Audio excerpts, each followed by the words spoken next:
Hello los amigos. Toujours les lapins dans les phares, là. Tu vois, toujours. On parle. Avec Salem, Karim, ça va en forme? Ça va et toi? Tranquille? Ouais, tranquille, écoute. Prêt hein. Ouais.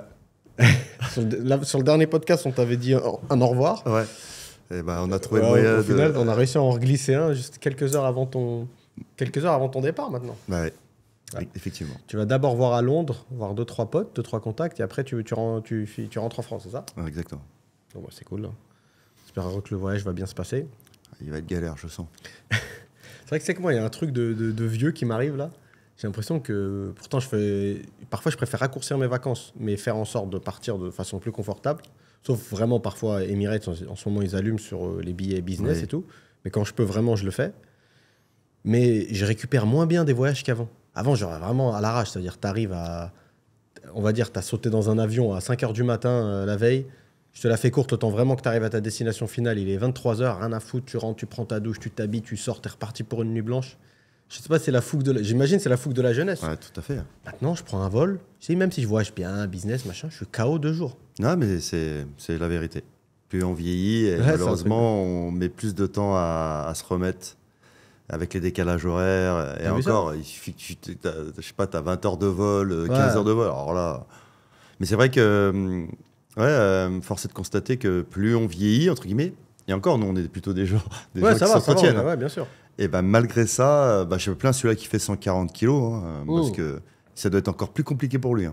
Après, peut-être, il y a l'effet de groupe aussi. Peut-être parce que ces derniers temps, j'ai voyagé tout seul. À un moment donné, quand t'es avec des potes, tu rigoles tellement, t'es chaud, tu rentres, t'as pas envie de rester à l'hôtel. Je pense que tu peux ressortir direct, même s'il y a la fatigue, tu vois. Ouais, je pense aussi. Il y a ça, il y a le fait que t'as été plus speed pendant le trajet, tes neurones ont... voilà, c'est vrai. Ton cerveau a travaillé plus, donc t'es plus dans un état d'esprit, on va dire, joyeux, enthousiaste, que quand t'es tout seul où t'as plus tendance à cogiter...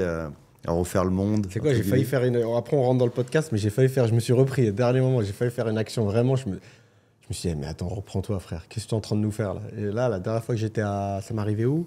Ça m'est arrivé en Thaïlande ou à Bali? Ça m'est arrivé à Bali, pardon. À Bali, je fais mon check-in. Et j'étais vraiment crevé. Vraiment, vraiment crevé. Bon, je sors vite fait manger, parce qu'à Canggu, je sais que mine de rien, ça ferme assez tôt, tu vois. C'est là que tu vois que Dubaï, ça reste vraiment une ville... vraiment top à ce niveau-là. Parce que même en Asie, tu peux manger tard, mais après, ça va être, dans certains cas, que de la street food. Et même la street food, par exemple, à Bangkok, la street food, elle commence tôt. Mais dans beaucoup d'endroits, elle termine tôt. Après, tu as des endroits un peu crado que je fréquente pas forcément. C'est vrai que tu peux manger tard, mais c'est pour les mecs bourrés. C'est limite quand tu es bourré, tu tombes pas malade. Si tu manges ça à jeun, tu tombes malade. Il y a des plats comme ça, ils sont que pour... bref. Je te la fais courte. Je me suis dit, il faut vite que j'aille manger. Je vais faire mon petit tour dehors, je rentre. Il y a des mecs, ils devaient être en soirée. Dans la chambre du haut, ils font une fête. C'est un petit hôtel boutique, tu vois, à Canggu. C'est pas le gros resort et tout. J'arrive pas à dormir. C'est-à-dire, entre le décalage horaire, le truc, tu sais, le changement d'endroit quand tu changes de lit, d'oreiller et tout. J'arrive pas à dormir. Il commence à me prendre la tête avec la musique. Je me lève. C'est genre, je vais chercher où si je peux taper, machin. Après, je me dis, je vais pas aller taper comme un yeuve. C'est fini ce bordel et tout.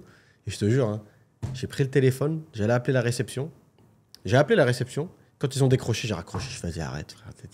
Laisse les gens kiffer. Et au pire, j'avais pris que 2 nuits. Je au pire, si c'est trop un hôtel où c'est la fiesta, va ailleurs. Et... sinon, il fallait monter, frapper, leur dire je peux je peux j'arrive pas à dormir. Je te jure, moi, je pense que j'aurais fait ça. Ma parole, je te jure. Me connaissant, j'aurais dit bon, foutu pour foutu. Mais tu sais pas, tu montes là-haut, c'est un traquenard. Il y a 4 mecs et 10 Russes. Là, tu préfères pas. Quand je dis russe, je parle de femmes, parce qu'il y a beaucoup de Russes à Bali. Je préfère éviter ce genre de situation, on sait jamais, tu vois. C'est pas faux non plus. C'est vrai que ça peut vite déraper, pour le coup. Ça me rappelle, petite dédicace, je sais qu'il regarde les podcasts, mon poteau Steve. Il nous arrivait vraiment un truc comme dans les séries américaines. On était jeunes, je devais avoir 21 ans, à Sydney, à Bondi Beach. On marchait, vraiment, on rentrait de soirée. On marchait en bas, tu vois, le long de la plage. Mais côté trottoir, pas côté mer. Ouais. Et il y a des apparts qui coûtent plusieurs millions de dollars. C'est magnifique là-bas, tu vois. C'est un des quartiers les plus chers de Sydney. Et je vois des mecs sur leur balcon, ils font une fête de dingue. Je dis à mon pote, franchement, tu sais quoi, viens, on y va, on tente, on essaie de rentrer. On arrive et le mec, il avait un triplex, je crois. C'est limite, tu as plein d'escaliers comme ça, tu montais d'étage en étage. Et c'était comme une soirée déguisée, bizarre, tu vois. Ouais. Bon, rien de bizarre, c'est vraiment une soirée déguisée normale, tu vois. Et on prend 2 chapeaux sur un porte-manteau, je sais pas, un truc de marin, on monte et on se retrouve dans une fête, mais de dingue. De dingue. Et c'est un souvenir... S'il regarde le podcast, il va s'en souvenir. Il va s'en souvenir. On a bien kiffé. Bref, parenthèse refermée. Une belle fête. Voilà, une belle fête. Mais en tout cas, je commence à avoir des réflexes de vieux. Tu vois, de vieux casse-pieds qui tapent. Arrêtez le bordel, les mecs. Ouais, mais en même temps, de toute façon, qu'on le veuille ou non, on se dirige plus vers la sagesse. Ouais, bien sûr. Bon, ça dépend des personnes. Hein. Ouais, non, toi un peu moins déjà. C'est bien, franchement, garder son âme de jeune, je trouve c'est bien quand même. Ouais, mais il faut un peu de retenue de temps en temps. Ouais, tu vois. il en faut beaucoup même. Il en faut beaucoup. C'est pas avec tout le monde, c'est pas tout le monde qui comprend. Tu peux pas. Voilà. T'arrives demain et le mec il a des gosses, il y a un match de foot, un tournoi, il emmène ses gosses, il fait le dingue, il fait le barjo. C'est pas bon, tu vois. Faut dans un cercle fermé, pourquoi pas, mais avec tout le monde, c'est pas. Ouais. C'est un peu compliqué. Exactement. Faut savoir bien. Bien doser. Jauger. Exactement. Doser.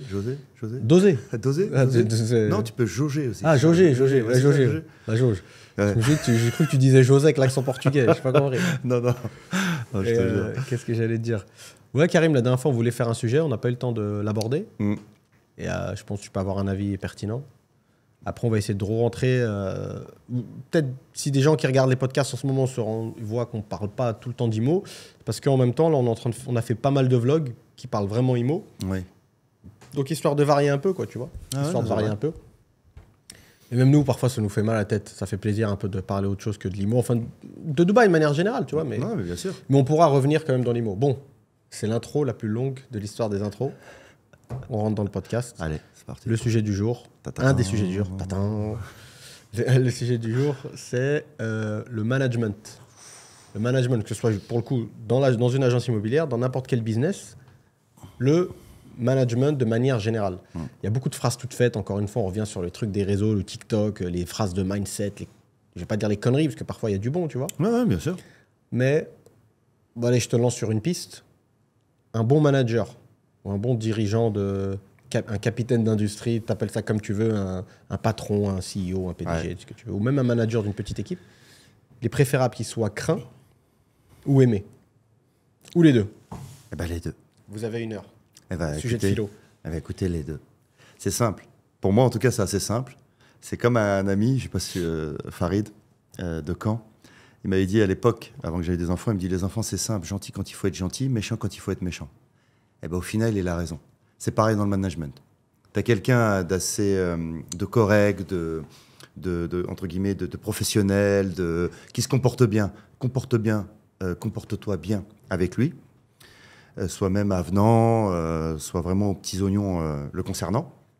Par contre, à contrario, tu as l'opposé, personne un petit peu hautaine, un petit peu manque d'humilité, qui pense tout savoir ou qui rentre lui dedans directement. Voilà, sois craint. En fait, en final, tu t'adaptes en fonction de la personne que tu as en face de toi. Tu peux pas être mielleux, gentil avec quelqu'un qui se comporte pas bien ou alors qui entre guillemets, qui te craint pas. Il va vouloir te bouffer. Ça dépend en fait des caractères des gens. Il y en a, par exemple, ils ont besoin d'être cadrés quand tu les as. Ils ont besoin que tu leur donnes une ligne directive, que tu les orientes à gauche, à droite, au milieu. Et il y en a d'autres, plus comme moi, électrons libres, où justement, il faut surtout pas trop imposer des choses. Je donne un exemple simple. Venir au bureau pour venir au bureau, quoi. Moi, c'est le genre de choses que je déteste. Je préfère que tu me laisses tranquille faire ce que j'ai à faire. Qu'est-ce qui parle réellement? C'est les faits, c'est les actes, c'est le chiffre d'affaires. Je suis d'accord. Donc, à partir du moment que tu es un commercial, en tant que manager, ton commercial, il ramène du chiffre, qu'il soit après électron libre ou qu'il ait besoin d'être dirigé, c'est à toi de t'adapter en fonction de la personne que tu as en face de toi. N'essaye pas de diriger quelqu'un qui est un électron libre, surtout s'il te ramène du chiffre d'affaires, surtout s'il fait bien son job. Aucun intérêt. Sinon, ça veut dire en fait c'est un problème d'ego. Ça veut dire que tu veux lui montrer que c'est toi le petit chef. Et ça, c'est typiquement français, déjà. Et j'irai même plus loin. Donne du pouvoir à un arabe et à un black, en France, très souvent, je l'ai vu, laisse tomber. Le mec, t'as l'impression qu'il se prend pour Crésus, quoi. Ça y est, on m'appelle chef. Ça fait penser à mon père à l'époque, quand il était à Boulogne-Billancourt, à Renault. Sidi, c'est monsieur, tu sais. Non, mais c'est fini cette époque. C'est pas parce que t'as du pouvoir qu'il faut te voir plus beau que tu ne l'es, en fait. Non, tu peux être le meilleur des managers, c'est celui qui sait le mieux s'adapter à la personne qu'il a en face et qui sait tirer le meilleur de cette personne-là, justement. Et que ça soit un électron libre ou quelqu'un qui a besoin d'être dirigé, ça, tu dois savoir le déceler. Si tu n'es pas capable de te déceler, c'est que tu n'es pas un bon manager. Et si tu passes ta personne avant leur personne, tu ne seras pas non plus un bon manager pour moi. Parce que ça veut dire qu'en gros, tu uses de ton pouvoir sous prétexte que tu es un chef. C'est toi qui as toujours raison. Pareil, savoir écouter aussi tes commerciaux. C'est pas parce que tu le diriges et que l'autre c'est un électron libre. Peut-être qu'ils ont des idées qui vont même te permettre à toi de t'améliorer. Pareil, c'est pas parce qu'il est à 47 ans et que lui il en a 20 ans que systématiquement tout ce qu'il va faire c'est moins bien que toi ce que tu fais. Ok, tu as l'expérience, mais lui il a la jeunesse qui peut te permettre même toi d'évoluer. En gros, tu ne peux pas te considérer quand tu es manager au-dessus de tout le monde. Tu connais tout, mieux que tout le monde. C'est pas comme ça en fait. C'est pas du tout comme ça. Je pense qu'il faut au contraire, le meilleur manager, c'est celui qui s'est formé une team. Je dis ça parce que quand j'étais éducateur de foot, entraîneur de foot, c'est comme ça que j'ai eu des résultats. Quand ils voulaient jouer la tête brûlée, je faisais la tête brûlée. Quand par contre je voyais que... Je prends l'exemple d'Atem Ben Arfa. Tout le monde sait qu'Atem Ben Arfa, pourquoi il a cartonné avec Claude Puel? Parce que c'est quelqu'un qui est affectif. Ne va pas au contact avec lui. Ne va pas l'humilier devant les gens. Si tu dois l'humilier, prends-le à part. Cajole-le. Il y a des gens, ils sont dans l'affectif. La calinothérapie. Exactement. Lui, regarde à Nice, sa meilleure saison. Il a fait des dingueries. J'ai encore des frissons, mais il a fait des dingueries. Alors que tu vas, à contrarion, quand Deschamps l'a eu, il l'a à Marseille. Ça s'est bien passé après, mais il a été au contact avec lui, ça s'est mal passé. Et souvent, d'ailleurs, c'est plus comme ça avec les Maghrébins. Les Maghrébins, c'est soit électron libre, soit il faut les câliner. Les Blacks, en règle générale, les Africains d'Afrique noire, c'est un peu le même concept. Soit ils sont très durs, et donc tu l'aides à s'émanciper en étant un électron libre, soit il a besoin aussi d'être, mais moins câliné que nous. Ça dépend des caractères aussi. Tu penses qu'il y a un vrai lien avec l'origine? Ouais, je pense que oui. Par exemple, regarde, on le dit souvent, mais regarde, on va le dire même à Dubaï. On a moins tendance à se méfier, à faire du business avec ce qu'on appelle un babtou, avec un blanc, entre guillemets, qu'avec un arabe ou un black. Et c'est la vérité. Tout de suite, il va y avoir une défiance, une méfiance, alors qu'avec entre guillemets, un Français, pure souche, tu te poses moins la question, tu as moins de réticence, tu te méfies un peu moins, tu vois, parce qu'ils sont plus... ils ont moins, entre guillemets, ce vice que nous, on peut avoir. Du fait peut-être d'avoir vécu dans des quartiers, d'avoir été dans des conditions un peu difficiles, et donc d'avoir usé de certaines ruses pour pouvoir s'en sortir. Et c'est vrai, en fait. Donc, c'est pas, pardon, Karim, c'est pas l'origine, alors c'est l'environnement. Tu oui. peux avoir un mec qui s'appelle Fabien, mais qui a grandi peut-être dans un environnement un peu ou non, mais quand même, c'est lié à l'origine. Ouais, mais lui, il sera plus... Oui, c'est vrai. Enfin, oui. C'est vrai que Fabien, qui a vécu dans un quartier, il peut agripper ce vice, c'est vrai. Mais c'est pas naturel, entre guillemets. C'est ça que je veux dire. C'est un vrai truc que tu dis, là. Les gens, je pense qu'il y en a, ils vont être surpris ou pas, d'ailleurs. Mais c'est bien. Je suis sûr que ça va faire réagir, ça. Parce que c'est la fameuse histoire, si c'est de l'inné ou de l'acquis. C'est-à-dire le mec, quoi, selon toi, il naît comme ça? Ou c'est l'environnement familial? On est réputés, nous, les Arabes, pour avoir le sens du commerce. Ne serait-ce que ça, par exemple. On a ce truc. Par exemple, les Marocains sont connus pour être des très bons commerçants, tu vois. Les Algériens, nous, on est les champions du monde pour allumer le feu. Comme Johnny, je veux dire, dans un quartier, souvent pour rigoler, mais c'est la vérité, dans un quartier, quand ça flambe, tu peux être certain que c'est un Algérien qui a mis le feu, entre guillemets, qui a commencé à monter qui a monté le quartier, à dire, vas-y, là, les Condés, là, ils abusent de trop, allez, c'est parti. Après, c'est un peu des stéréotypes, mais c'est un peu vrai. Le meilleur, moi, je trouve que les meilleurs dans le business, pour l'instant, c'est les Marocains. Ils sont... Alors toi, on en fait, c'est vrai, mais je trouve qu'eux, ils ont... c'est dans la culture. C'est comme, par exemple, entre guillemets, je me suis toujours posé les questions, pourquoi les femmes marocaines sont... Comment dire... Oula, tu nous fais un hors-piste, là. C'est pas un hors-piste. Je te sens venir, là. Regarde, c'est pas hors-piste, mais je m'étais toujours posé la question, pourquoi, quand tu te maries avec une Marocaine, le mec, il est plus content que d'être marié avec une autre. Pourquoi? Parce que culturellement, les Marocaines sont... culturellement, sont prédisposées à bien s'occuper de leur mari. Sors les rames. Non, je ne sors pas les rames. Par exemple, elles font attention à la maison plus facilement que d'autres femmes. Elles sont plus patientes. Par exemple, tu prends une femme marocaine, une faja, tu as toujours des contradictions. Mais la femme marocaine, en règle générale, est beaucoup plus patiente que les autres femmes dans d'autres pays. C'est la vérité. Elles ont ce truc culturellement d'être aux petits soins. Et c'est pour ça peut-être qu'elles ont une bonne réputation. Après, tu peux tomber sur des faux folles, hein, comme dans toute notre cité. Mais en tout cas, elles ont peut-être ce petit truc en plus, tu vois. Et c'est vrai. Mais c'est parce que aussi, c'est l'environnement, la culture qui font que, voilà, au lieu de s'énerver de suite, elles vont peut-être prendre le temps de se dire, bon, peut-être qu'il est un peu énervé aujourd'hui, je vais attendre demain. Alors qu'il y a d'autres femmes, elles vont te rentrer dedans de suite, aller au contact de suite, tu vois. Après, c'est pas une science exacte. Mais par exemple, pour les Marocains dans le business, c'est vrai. Il y a qu'à regarder, par exemple, tu regardes le pays, l'Algérie et le Maroc, tu sens bien quand même, nous, on a pris du retard. Faut être clair net.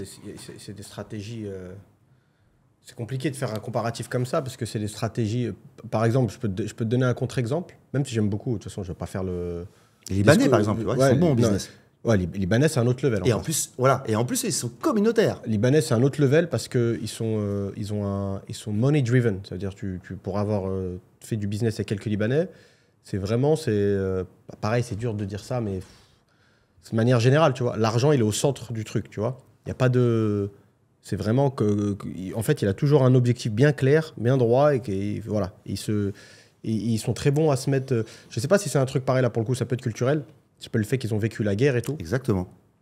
Et ça pourrait. Ils se mettent dans. En fait, ils ont une paranoïa ambiante où ils se disent, peu importe où ils vont, ils peuvent ne pas rester longtemps. En gros, ils se mettent toujours dos au mur. C'est ça. Psychologiquement, ils se mettent toujours. Moi, de ce que j'ai remarqué, ils se mettent toujours dos au mur. Donc, il faut absolument. Assurer ses arrières. On en avait parlé dans un podcast, justement, le comportement qu'ils avaient. Quand moi, j'étais amené à travailler avec des gens assez riches de certaines familles royales et tout, j'ai vu la différence que moi, j'avais en étant patient et pas vouloir demander une aide ou demander qu'on injecte de l'argent dans un business. Le Libanais, lui, vient, boum. Sans pitié, il prend le chèque. Il sèche tout de suite parce que il est dans un impératif, il est dans une urgence. Voilà, pardon. Il est dans une urgence tout le temps. Ils se mettent en situation d'urgence. C'est vrai. Donc ça aide, j'imagine, pour faire du business. Mais par exemple, tu vas en Chine, à Guangzhou, la ville où il y a beaucoup de manufactures et tout. Il y a énormément d'Algériens, énormément, et des mecs du bled. Hein. Des mecs du bled, donc il y a beaucoup de commerce. Après, c'est vrai que c'est différent, mais là où je te rejoins, c'est vrai qu'il y a les Marocains, je te confirme, ils sont plus patients. Ils sont bons dans le commerce, c'est clair, ils sont bons dans le commerce. Après, le pays, sincèrement, il a bien avancé. Avancé.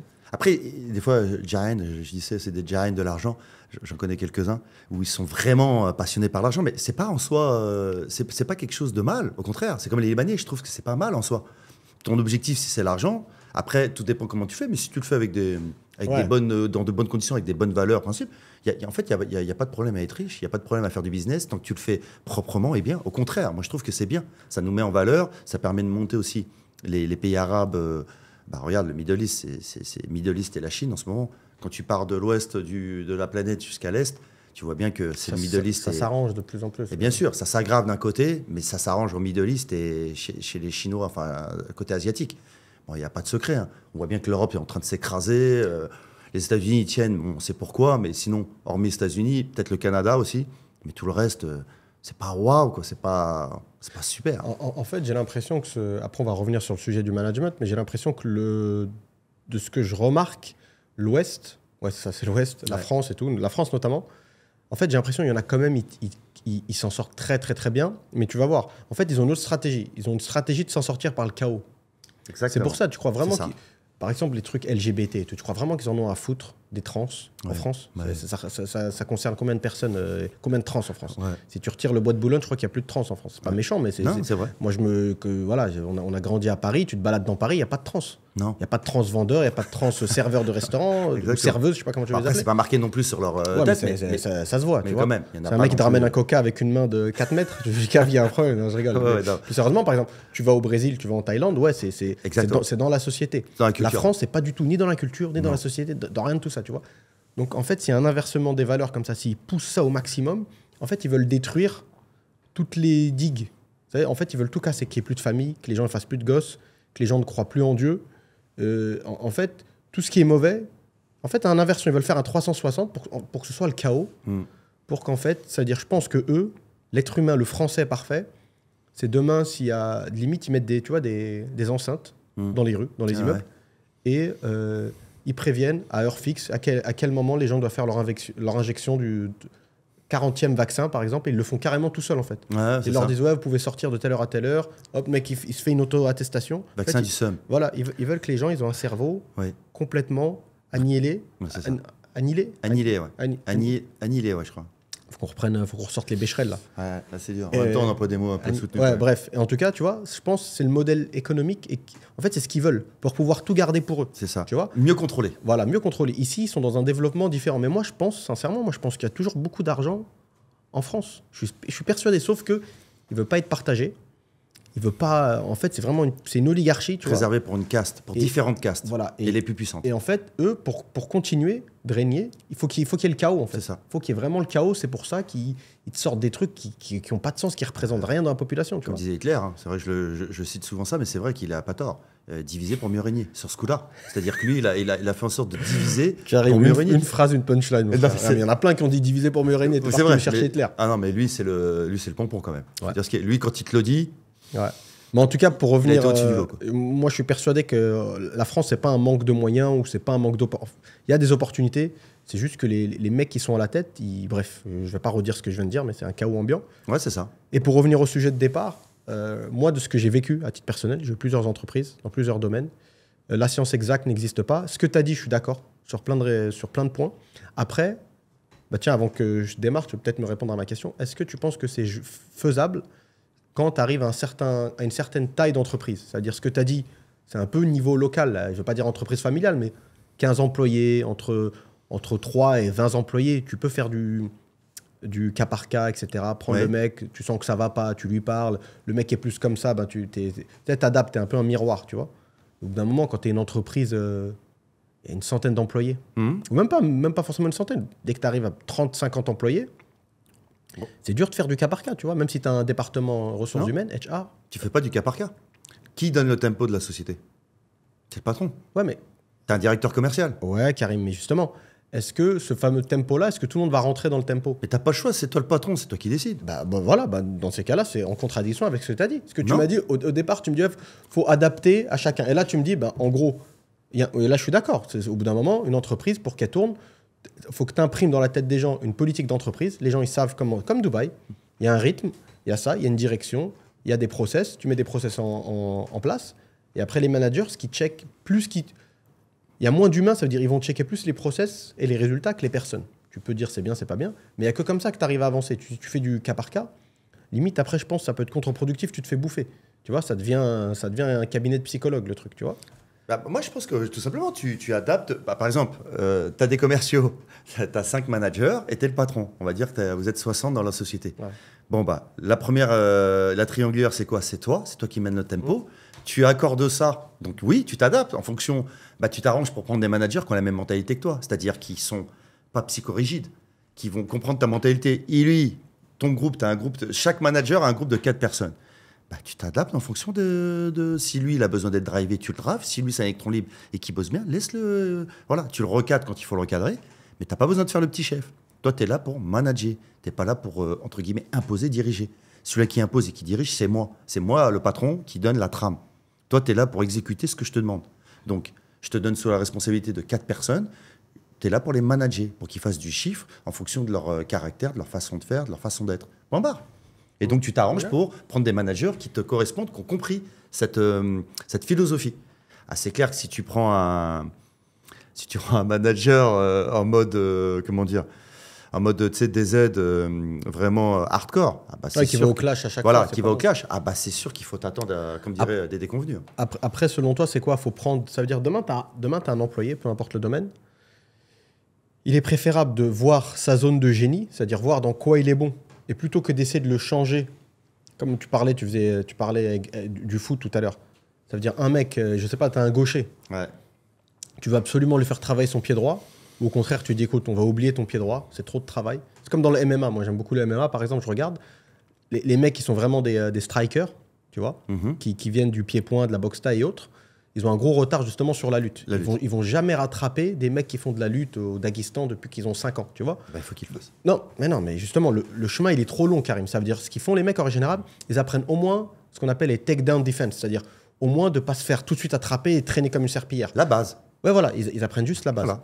Donc toi, selon toi, c'est dans une entreprise, c'est ça qu'il faut mettre en place, où le mec, tu veux absolument le rendre exactement comme toi tu veux, ou toi tu dis, putain, lui par exemple, il est très bon sur ce domaine-là, là-dessus, il est un peu, c'est un peu un fatigué, il y a beaucoup de retard. Donc, est-ce qu'on va perdre du temps à essayer de lui faire rattraper ce retard-là, ou écoute, lui, on lui dit, toi, t'es bon à faire ça, fais que ça, fais-le à fond. Regarde, tu as tout à gagner à l'aider à améliorer ses points faibles. Ses points forts, il est fort. Laisse-le. Limite, encourage-le. Tu n'as pas grand-chose à faire, en fait, au final. Vas-y, continue, tu es bon. Là. Par contre, les points faibles, ah non. Si tu peux, si tu as le temps de pouvoir... Parce que chaque amélioration de ses points faibles, ça va le rendre encore plus fort. Alors que si tu te concentres que sur ses points forts, il va être encore plus fort, c'est vrai, mais il aura toujours ses lacunes faibles. Donc l'idéal, c'est pas de trouver un équilibre, c'est juste, il est fort, il a des points forts, laisse-le. Il les maîtrise, il sait très bien faire son job. Par contre, pour les points faibles, non, par exemple, je vais donner un exemple tout bête, mais il est fort dans le réseau, on en parlait il n'y a pas si longtemps, mais dans l'organisation, il est nul. Ah non, laisse-le continuer à faire du réseau comme il aime, puisqu'il est fort. Par contre, dans sa faculté à faire du réseau, apprends-le à être un peu plus organisé. Parce que le fait d'être plus organisé va lui permettre d'être encore plus puissant dans le réseau. Tu comprends? Ouais. Donc en fait, les deux sont liés. Il ne faut pas les changer. Il faut améliorer, je pense, les points où tu peux les améliorer. Un autre où c'est plus dur, par exemple, je vais prendre mon cas personnel. Le mec, il a du mal à se lever le matin. C'est pas son truc. Bon, bah, c'est pas son truc. Lui impose pas de venir absolument à 8 heures si le mec ne sait pas être à l'heure. Donc, il ne sait pas être à l'heure. Donne-lui une tranche horaire. Tu dois être là entre 8h et 8h30. Et ben, le fait de lui dire entre 8h et 8h30, lui, il ne se met pas la pression. Okay. Et donc, il sait qu'il a un laps de temps pour arriver. Donc, il va arriver au travail, il ne sera pas stressé. Il se dira, bon, c'est bon, je suis dans mon créneau horaire. Mentalement, il va arriver, il est bien. Par contre, tu lui imposes d'arriver à 8h30. Le mec, tu verras, moi, je sais, plus tu me dis ça, plus j'ai la phobie de me lever le matin et d'arriver à l'heure. Et en général, je me lève en retard. Et deux, après, je trouve des subterfuges. Je mange, je trouve des subterfuges. Je speed sur la route. Comment t'évites après les problèmes entre staff? C'est-à-dire, à la rigueur, si le mec qui fait ça, le mec à qui tu donnes ce passe-droit, limite, ça peut devenir une carte de visite pour toi, une motivation pour le manager ou le HR. Parce que si le mec il a des résultats de dingue, tu peux jouer là-dessus. Tu peux dire, écoutez, en gros, le mec qui ramène du résultat, le mec qui fait ses chiffres, rien à foutre qui viennent à 11h au lieu de 8h30, 9h. Tu le donnes à tout le monde. Regarde, tu as une équipe de 4. Je vais te donner après un exemple. Mais regarde, il est clair que tu ne vas pas dire à un, viens entre 8h et 8h30, et les autres, viens à 8h30. C'est simple. Tu sais que dans ton équipe de 4, tu en as 2 qui ont du mal à se lever. Tu vas privilégier quoi? Plutôt la manière forte, si tu n'es pas là à 8h30, je te retire des demi-heures, et donc le stresser. Ou alors, la personne qui est déjà à l'heure, lui qui sait être à l'heure, que tu lui dises entre 8h et 8h30. Ou à 8h30, ça ne change rien pour lui parce qu'il est à l'heure. Je suis d'accord. Par contre, pour les autres, ça change tout. Donc, tu t'adaptes. Le mec qui est toujours à l'heure, il dit ouais, de toute façon, moi, je suis toujours à l'heure, donc ça ne me pose pas de problème. Par contre, pour l'autre, ça va le déstresser. Et là, au final, tu ne crées pas de passe-droit. C'est juste, tu dis, entre 8h et 8h30, vous devez être au travail. Tu ne penses pas que justement, c'est les employés qui commencent à dicter les règles de la boîte? Non, tu t'adaptes. L'objectif, c'est quoi? C'est de faire. Là, on ne parle pas d'un ouvrier qui vient faire. Je prends un exemple. On ne vient pas sur chaîne de production où la chaîne démarre à 8h14. OK? Là, tu n'as pas le choix. La chaîne démarre à 8h14. Tout le monde doit être à son poste. Là, on parle dans du management, tout ce qui est commerce, tout ce qui est commercial, entre guillemets. Commerce, que tu arrives à 8h15, 8h30, 8h27, 8h... Pour un briefing, ça ne change pas grand-chose. Ça va pas je suis d'accord. Moi, je suis... Tu veux dire, c'est pas comme si tu travailles dans les travaux publics où le chantier, tu dois le commencer à 8h. Bien sûr, là, tu es obligé d'imposer aux gens, les mecs, on commence à 8h. Mais pour du management, dans tout ce qui est aspect commercial, tranquille, tu n'as pas besoin de... Regarde, le but du jeu, c'est que les mecs, en plus, on parlait à la fois si c'était payé à la com, pas à la com, encore pire quand ils sont payés à la commission. Il faut savoir lâcher un peu... comment on dit ça Du lest. Ouais, il faut savoir un petit peu lâcher du lest, en fait. Il faut savoir serrer au bon moment dans les choses les plus importantes et les petits détails comme ça, lâcher un petit peu du lest. Comme ça, l'employé, en tout cas, l'employé, il est content, il a l'impression d'avoir un petit peu, pas de pouvoir, mais... Un peu d'impact quand même sur la boîte. Enfin, Exactement, de se dire, bon, bah, c'est cool, tu vois, il me demande beaucoup là, je me déchire, mais voilà, ils savent que je suis un petit peu... Voilà, le matin, j'ai un peu du mal, ils nous laissent une petite tranche d'horaire. Tu veux dire, c'est du management, franchement... Je pense que c'est le meilleur parce que tu es à la fois sur le résultat, donc le financier, et sur l'humain.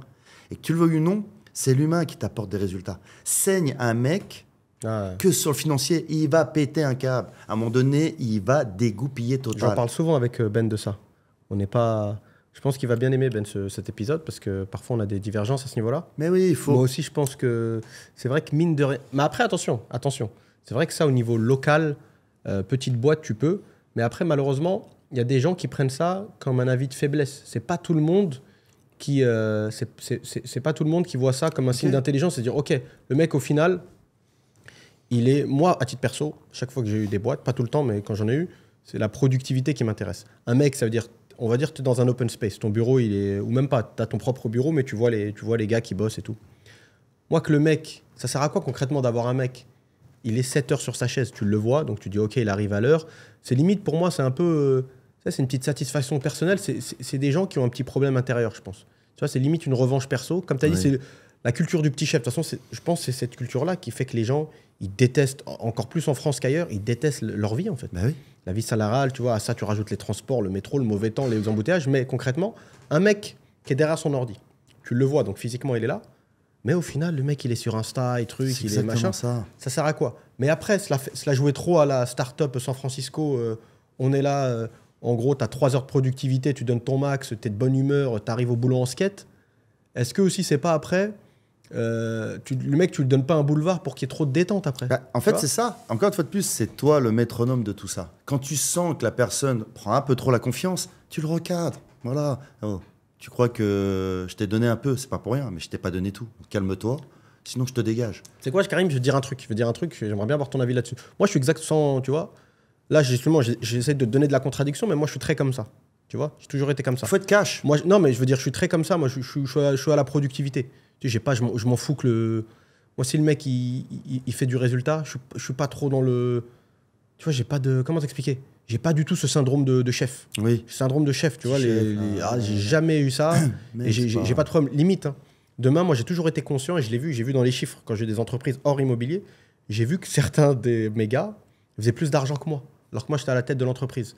Dans ma tête, je me disais, mais merde, ça vaut pas le coup. Et quand des mecs venaient me voir, ils me disaient, on va se lancer, tu vois, en gros, on va arrêter de bosser avec toi parce qu'on va se lancer à notre compte. T'étais pas content? Non, au contraire. Je fais, écoute, il n'y a pas de problème, il y a un préavis, le mec, il forme un mec avant de partir, voilà, ou peu importe, c'est pas bien grave. Mais je lui disais, le mec, il voulait pas me croire. Je lui disais, mais reste là où t'es. Si je pouvais la switcher avec toi, je switcherais. Moi, j'en ai rien à foutre d'avoir le titre de patron. Ouais. Moi, ce qui m'intéresse, c'est les gains à la fin du mois. C'est ça. Il y a beaucoup de gens, ils sont manipulés par le titre. Oui, c'est ça. Mais c'est le résultat qui compte. Bref, et je sais même plus ce que je veux dire. Oui, je te disais que je perde pas le fil. Je te disais, moi, de base, je pense comme ça. Tu vois, je pense comme ça. Mais je trouve quand même, c'est... Voilà, j'ai récupéré ce que je voulais dire. Ce que tu disais, c'est vrai. Mais le problème, c'est que les gens, en fait, quand tu as démarré cool, ça, je l'ai vu il n'y a pas longtemps plus. Je l'ai lu et je pense que c'est vraiment ça la méthode qu'il faut pratiquer. Quand tu démarres, entre guillemets, cool, tu vois, comme tu as dit, pas forcément trop cool, on est potes, on se claque une bise tous les matins. Non, ouais. C'est cool, c'est-à-dire culture de la productivité et du résultat. Il faut que tu arrives à 8h ou 9h ou 10h. Si tu fais tes rendez-vous, machin, que tu bosses du bureau ou que tu bosses d'un café, si toi, tu te sens mieux et tu es plus productif d'un café, tu ramènes plus de clients, bosse du café, il n'y a pas de problème. Mais le problème, comme tu as dit, souvent, la nature humaine est faite comme ça, souvent, il va y avoir un peu de hors-piste. Toi, au moment où tu recadres, le fait que tu as démarré cool et tu montes crescendo dans le recadrage, tu vas apparaître pour le coup, encore plus dur que si tu avais fait le sens inverse, en fait. J'ai l'impression, après, je finis avec ça et tu me dis ce que tu en penses. Apparemment, la meilleure technique de management, c'est de commencer dur, et petit à petit, lâcher prise. Et ça veut dire, vu que tu as commencé comme limite, tout le monde te déteste, et ça veut dire, dès que tu es cool, tu parais encore plus cool. Ouais. C'est comme le mec, je te donne une dernière analogie, c'est comme le mec, il rend jamais service. Et ça m'est arrivé plein de fois. Moi, je suis un mec, sans me lancer de fleurs, je pense être un mec assez cool. Quand je peux rendre service, je rends service, tu vois. Mais j'ai remarqué que les mecs qui rendent jamais service, qui sont un peu crapules, limite le mec, tu peux pas lui demander qu'il te dépose à un endroit, tu vois, ça le fait chier, il te le refait sentir. Mais le jour où il accepte, le mec, il passe pour une crème. Parce que vu qu'il dit tout le temps non, et au moment où il dit oui, il passe pour il a le bon rôle. Et au contraire, le mec qui est tout le temps là à rendre service, le jour où il dit non, je dis putain, il a changé, tu vois. Donc il y a un peu de ça, je trouve. Eh ben regarde, je vais te prendre l'exemple du foot. Quand je coachais les gamins, j'avais 18 ans. Déjà, j'arrivais crâne rasé, tu vois, avec mes sourcils, avec une tête de vénère. Et je me rappelle souvent, à chaque fois, c'était la même technique que je faisais. J'arrivais, tête de ouf, je rigole pas. Et je leur explique comment moi je fonctionne en tant que coach. C'est pas compliqué. Je leur ai dit, quelqu'un de très avenant, je vais vous emmener le plus haut possible pour avoir un maximum de résultats. T'es gentil, enfin, tu te comportes bien, je vais être bien. Tu te comportes mal, je vais te faire la misère. Comme ça que je leur disais. C'est acté, c'est dit. Ils savent. Gentil quand il faut être gentil, méchant quand il faut être méchant. Chasse le naturel, Karim revient au galop, tranquille. Je rigole avec eux, machin. Dès que... Donc, il y a ceux à qui ils ont profité de l'aubaine, ils se sont dit, super, c'est le coach parfait, je vais me saigner pour lui. Il y en a d'autres, bien sûr, ils ont un tempérament différent. Ils voulaient jouer des coudes. Je faisais la misère. Mais ce qui est fort, c'est que je t'ai prévenu au préalable. Je t'ai pas pris en traite. Donc, tu as le gentil, mais dis-toi que le gentil, il peut être aussi très méchant. Et en fait, il est à la hauteur du gentil. Il peut être vraiment très méchant et très relou. Et te mettre plus bas que terre. C'est ce qui se passait. Tu vas pas le croire. Les électrons libres, c'est comme ça que je les appelle. C'est peut-être pour ça que je suis comme ça aussi. Eh ben, ils kiffaient. Sur le terrain, les mecs, c'était presque mes meilleurs joueurs. Les autres étaient tellement faciles à façonner. Ils faisaient leur match, tout se passait bien. Fais une passe, contrôle passe, contrôle passe. Par contre, le génie, celui-là qui était capable de te changer un match, c'est celui-là qui avait un caractère de taré, qui aimait bien aller au contact. Eh ben lui, t'es gentil, tu es gentil. Tu veux faire le nerveux, je vais te faire voir comment moi je suis plus nerveux que toi. Eh ben ça marchait bien. Mais au préalable, j'avais prévenu. Je leur avais dit, attention, ne franchis pas la ligne rouge. C'est pas parce que je vais être très avenant avec toi, ne te crois pas tout permis et commence pas à prendre trop la confiance. Parce que je vais te remettre vite fait les pieds sur terre. Et c'est ce qui se passait. Mais chasse le naturel et revient au galop, bien sûr qu'il testait. Il voulait voir si coach Karim il va vraiment le faire. Bah vas-y. Et moi, ça m'arrangeait, pour être franc avec toi. Pourquoi? Un exemple. Je faisais un exemple vis-à-vis de toute l'équipe. Et donc, il savait que, ah mince, c'est lui qui a pris pour tout le monde. Enfin, c'est lui qui a pris parce qu'il a cherché, tu vois. Tu veux, un deuxième veut tester, mais viens, il n'y a pas de problème. Des fois, je les mettais sur le banc. Ça, c'était tester ça. C'était le meilleur joueur de l'équipe. Je le mettais sur le banc. Qu'est-ce qu'il y a? Tu crois que t'es indispensable? Regarde là, il est en train de jouer. Et je faisais même en sorte qu'on gagne sans lui. Pour que le gamin, entre guillemets, il se dise, ah merde, voilà, il gagne sans moi, ça veut dire que s'il faut, je vais squatter le banc sans arrêt. Et donc après, je dis, regarde, tu veux y retourner ou tu veux pas y retourner? Il me dit non. J'ai comporte-toi bien, c'est la dernière fois que je te dis dans la saison. Plus jamais, jamais un problème. Plus jamais, jamais un problème. C'est intéressant ce que tu dis parce que moi, ça, c'est quelque chose qu'on a vécu dans l'immobilier. Quand tu as un super vendeur, ton top vendeur, ça te met dans une situation délicate parce que tu veux le choyer parce que c'est ton top vendeur. Ouais. Mais après, tu veux pas créer non plus une situation de dépendance. Exactement. Parce que n'importe qui, même la personne la plus gentille, s'il sent qu'il est en position de force, c'est très rare les gens qui vont pas utiliser leur levier. Quand ça reste du levier gentil, comme tu as dit, le mec, voilà, il prévient pas, et quand il y a une réunion, il vient pas et tout. Moi ça, je m'en fous en général. Ah non, moi pas. Ah non, moi les réunions, c'est pour les mecs qui n'ont pas de résultats, tu vois. Sauf quand il y a vraiment des informations à faire passer, etc. Non, tu préviens. S'il prévient pas, moi, c'est la goutte d'eau qui fait déborder le vase. Ah non. Que tu viennes pas de problème. Parce que tu es occupé autre. Mais tu m'envoies un message, mon coco. Tu te crois où? Tu crois que je suis ton chien, entre guillemets? Mais en tout cas, regarde, jamais de la vie. Je te disais, c'est délicat parce que soit, justement, tu as un super bon mec, tu as un bon vendeur, soit tu lui rajoutes des moteurs, tu veux qu'il aille le plus loin possible, mais tu peux, plusieurs cas de figure, tu peux créer un monstre. C'est-à-dire un mec, après, il s'en va avec beaucoup de clients, il peut même partir avec une partie de ton équipe, etc. Ou alors directement, tu le vois qui grimpe, plutôt que de l'aider, le pousser pour qu'il te fasse rentrer le plus d'argent possible, tu essaies directement de créer un contrepoids et bien lui faire montrer qu'il n'est pas indispensable et personne n'est indispensable. C'est malheureux, mais tout le monde est interchangeable dans cette boîte. C'est clair. Ça veut dire tu pars, demain il y en a un autre qui revient, c'est exactement pareil.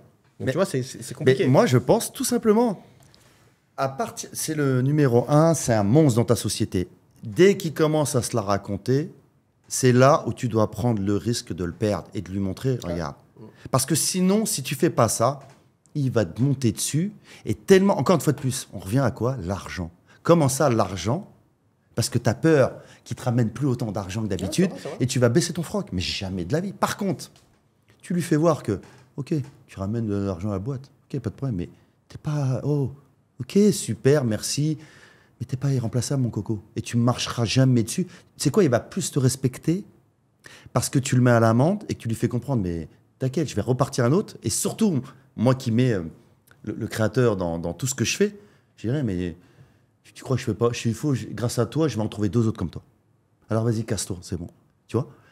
Donc, à partir du moment où tu mets des garde-fous au bon moment, à l'instant, c'est pas tu mets des garde-fous pour... Il y en a beaucoup qui aiment bien se comporter comme un petit chèque en prévention que le mec va se le raconter. Non, t'as pas besoin en fait. Attends qu'il se la raconte, là tu le mets à l'amende. Tant qu'il se comporte bien, pourquoi tu veux anticiper ça? Anticiper ce côté, il va se la raconter, il va montrer les pectoraux. T'as pas besoin. Ça veut dire que déjà, t'as pas confiance en toi en tant que manager, d'une. T'as peur, limite, plus... De ce que tu es capable de faire toi que ce que lui est capable de faire. Et en fait, tu te mets une balle dans le pied, en résumé. Non. Tu réagis, tu interagis en fonction de la personne que tu as en face de toi. Si tout se passe bien, gentil quand il faut être gentil, méchant quand il faut être méchant. Il veut se la raconter, tu lui fais voir que tu es plus fou que lui, tu as moins peur que lui de l'avenir et que l'argent, ça reste que de l'argent. Tu vas voir que le mec, il va te respecter, Azir. Je suis d'accord à 100%. Ah, il rigole pas là, Karim. Ok. Bon, franchement, je suis d'accord. Excusez-moi. Et en fait, je pense que... Et c'est pour ça que je pense que... J'aime bien tout ce qui est... J'aime bien l'humain, c'est vrai. J'aime bien le réseau. Et je pense que c'est pour ça que j'aime bien manager, dans le sens où... Moi, je le vois toujours comme une équipe de foot, en fait. Je vois tout comme une équipe de foot. Et c'est comme ça que j'ai eu des résultats, en fait. C'est vrai que là, je me rends compte, franchement, tu ferais un bon manager. Hein. Mais bien sûr. T'as une bonne mentale, sérieux. Mais c'est pour ça que, franchement, au football... d'ailleurs, quand j'ai vu mes jaquets et que je lui ai expliqué ma façon de voir le football et tout, il m'a dit, lâche jamais le foot parce que tu as tout ce qu'il faut pour réussir. Donc, je suis venu ici, ça n'a quand même pas marché. Mais au final, mon plus gros amour, le job pour moi, le meilleur, ça serait entraîneur de foot parce que je te fais des miracles. Je te dis, j'ai un truc pour toi à Riyad, là, reste branché. Tu sais très bien que j'y vais de suite. Par exemple, je me rappelle d'un Corse, je te jure que c'est vrai.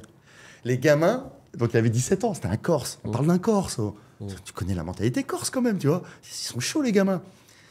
Ils ne savaient pas jouer au foot. Je lui ai juste appris à faire 2 choses. Un contrôle, une passe. Donc, je lui ai pris la tête, un contrôle, une passe, un contrôle, une passe, un contrôle. À la fin de la saison, s'il te plaît, il faisait un contrôle, une passe. Il driblait. C'était Chris Waddle sur son couloir. À la fin, tous ceux qui critiquaient les gamins disaient, coach, c'est quoi là, le Corse? On l'appelait tous le Corse, quoi.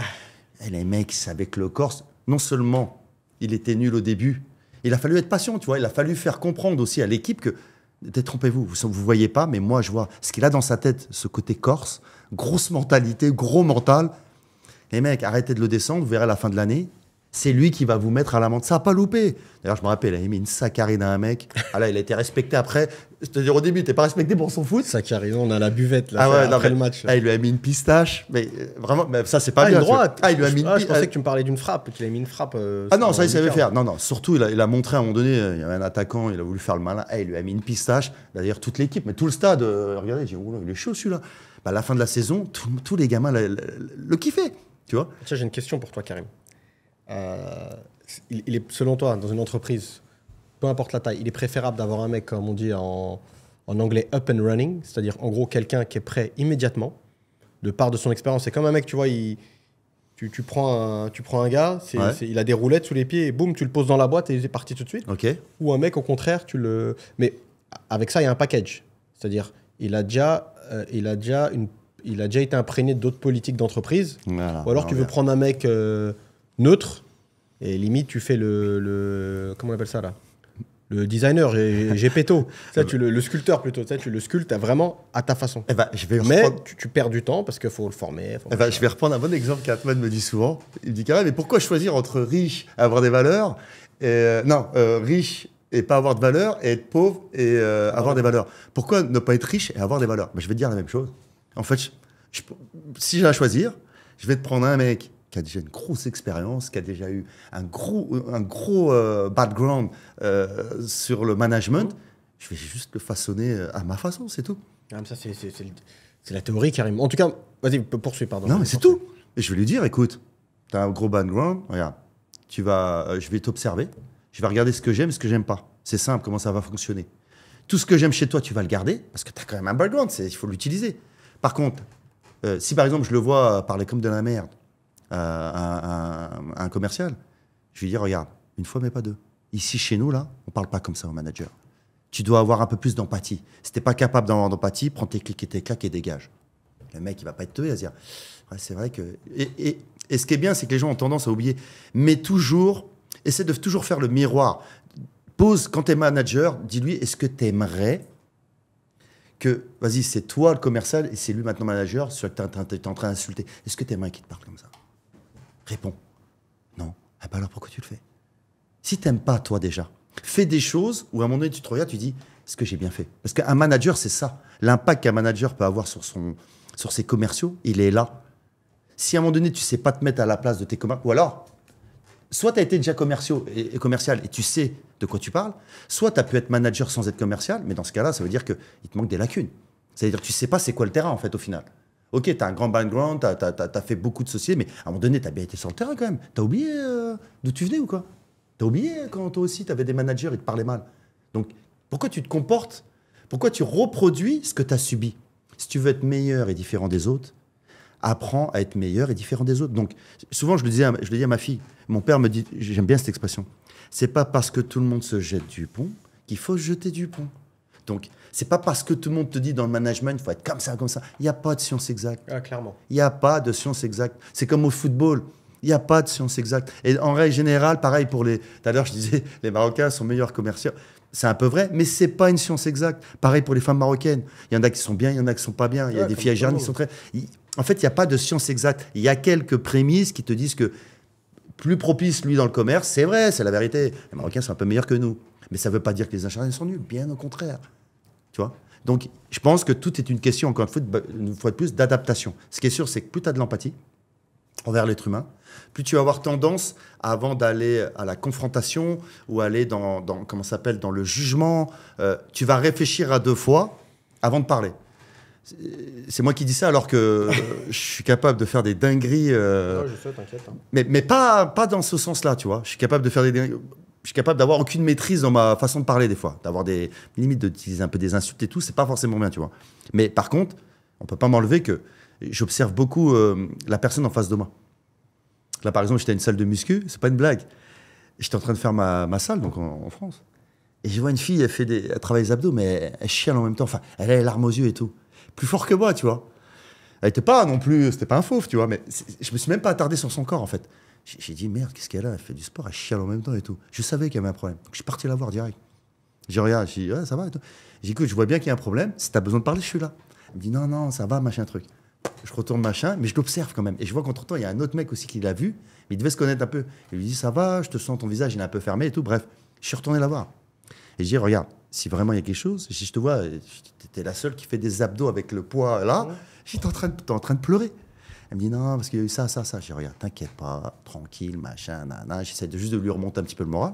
Et après, bon, bah, je crois que le mec, en fait, en gros, elle s'était pris un peu la tête avec son ami. Elle avait beaucoup de. Très sensible, la fille, tu vois. Après, ils se sont pris dans les bras, pas un coup fin. Je dis bon, bah, c'est dégoûté, hein. Il est bon qui arrive. Non, franchement, t'es le genre de mec qui pleure dans le métro, il sort un mouchoir de sa manche, il arrive, gentleman, célibataire. Non, c'était pas mon style. Après, niveau corps, c'est tout mon style, la salle de muscu, parce que tu sais très bien qu'elles font. Mais après, moi, ça va au-delà de ça, quoi.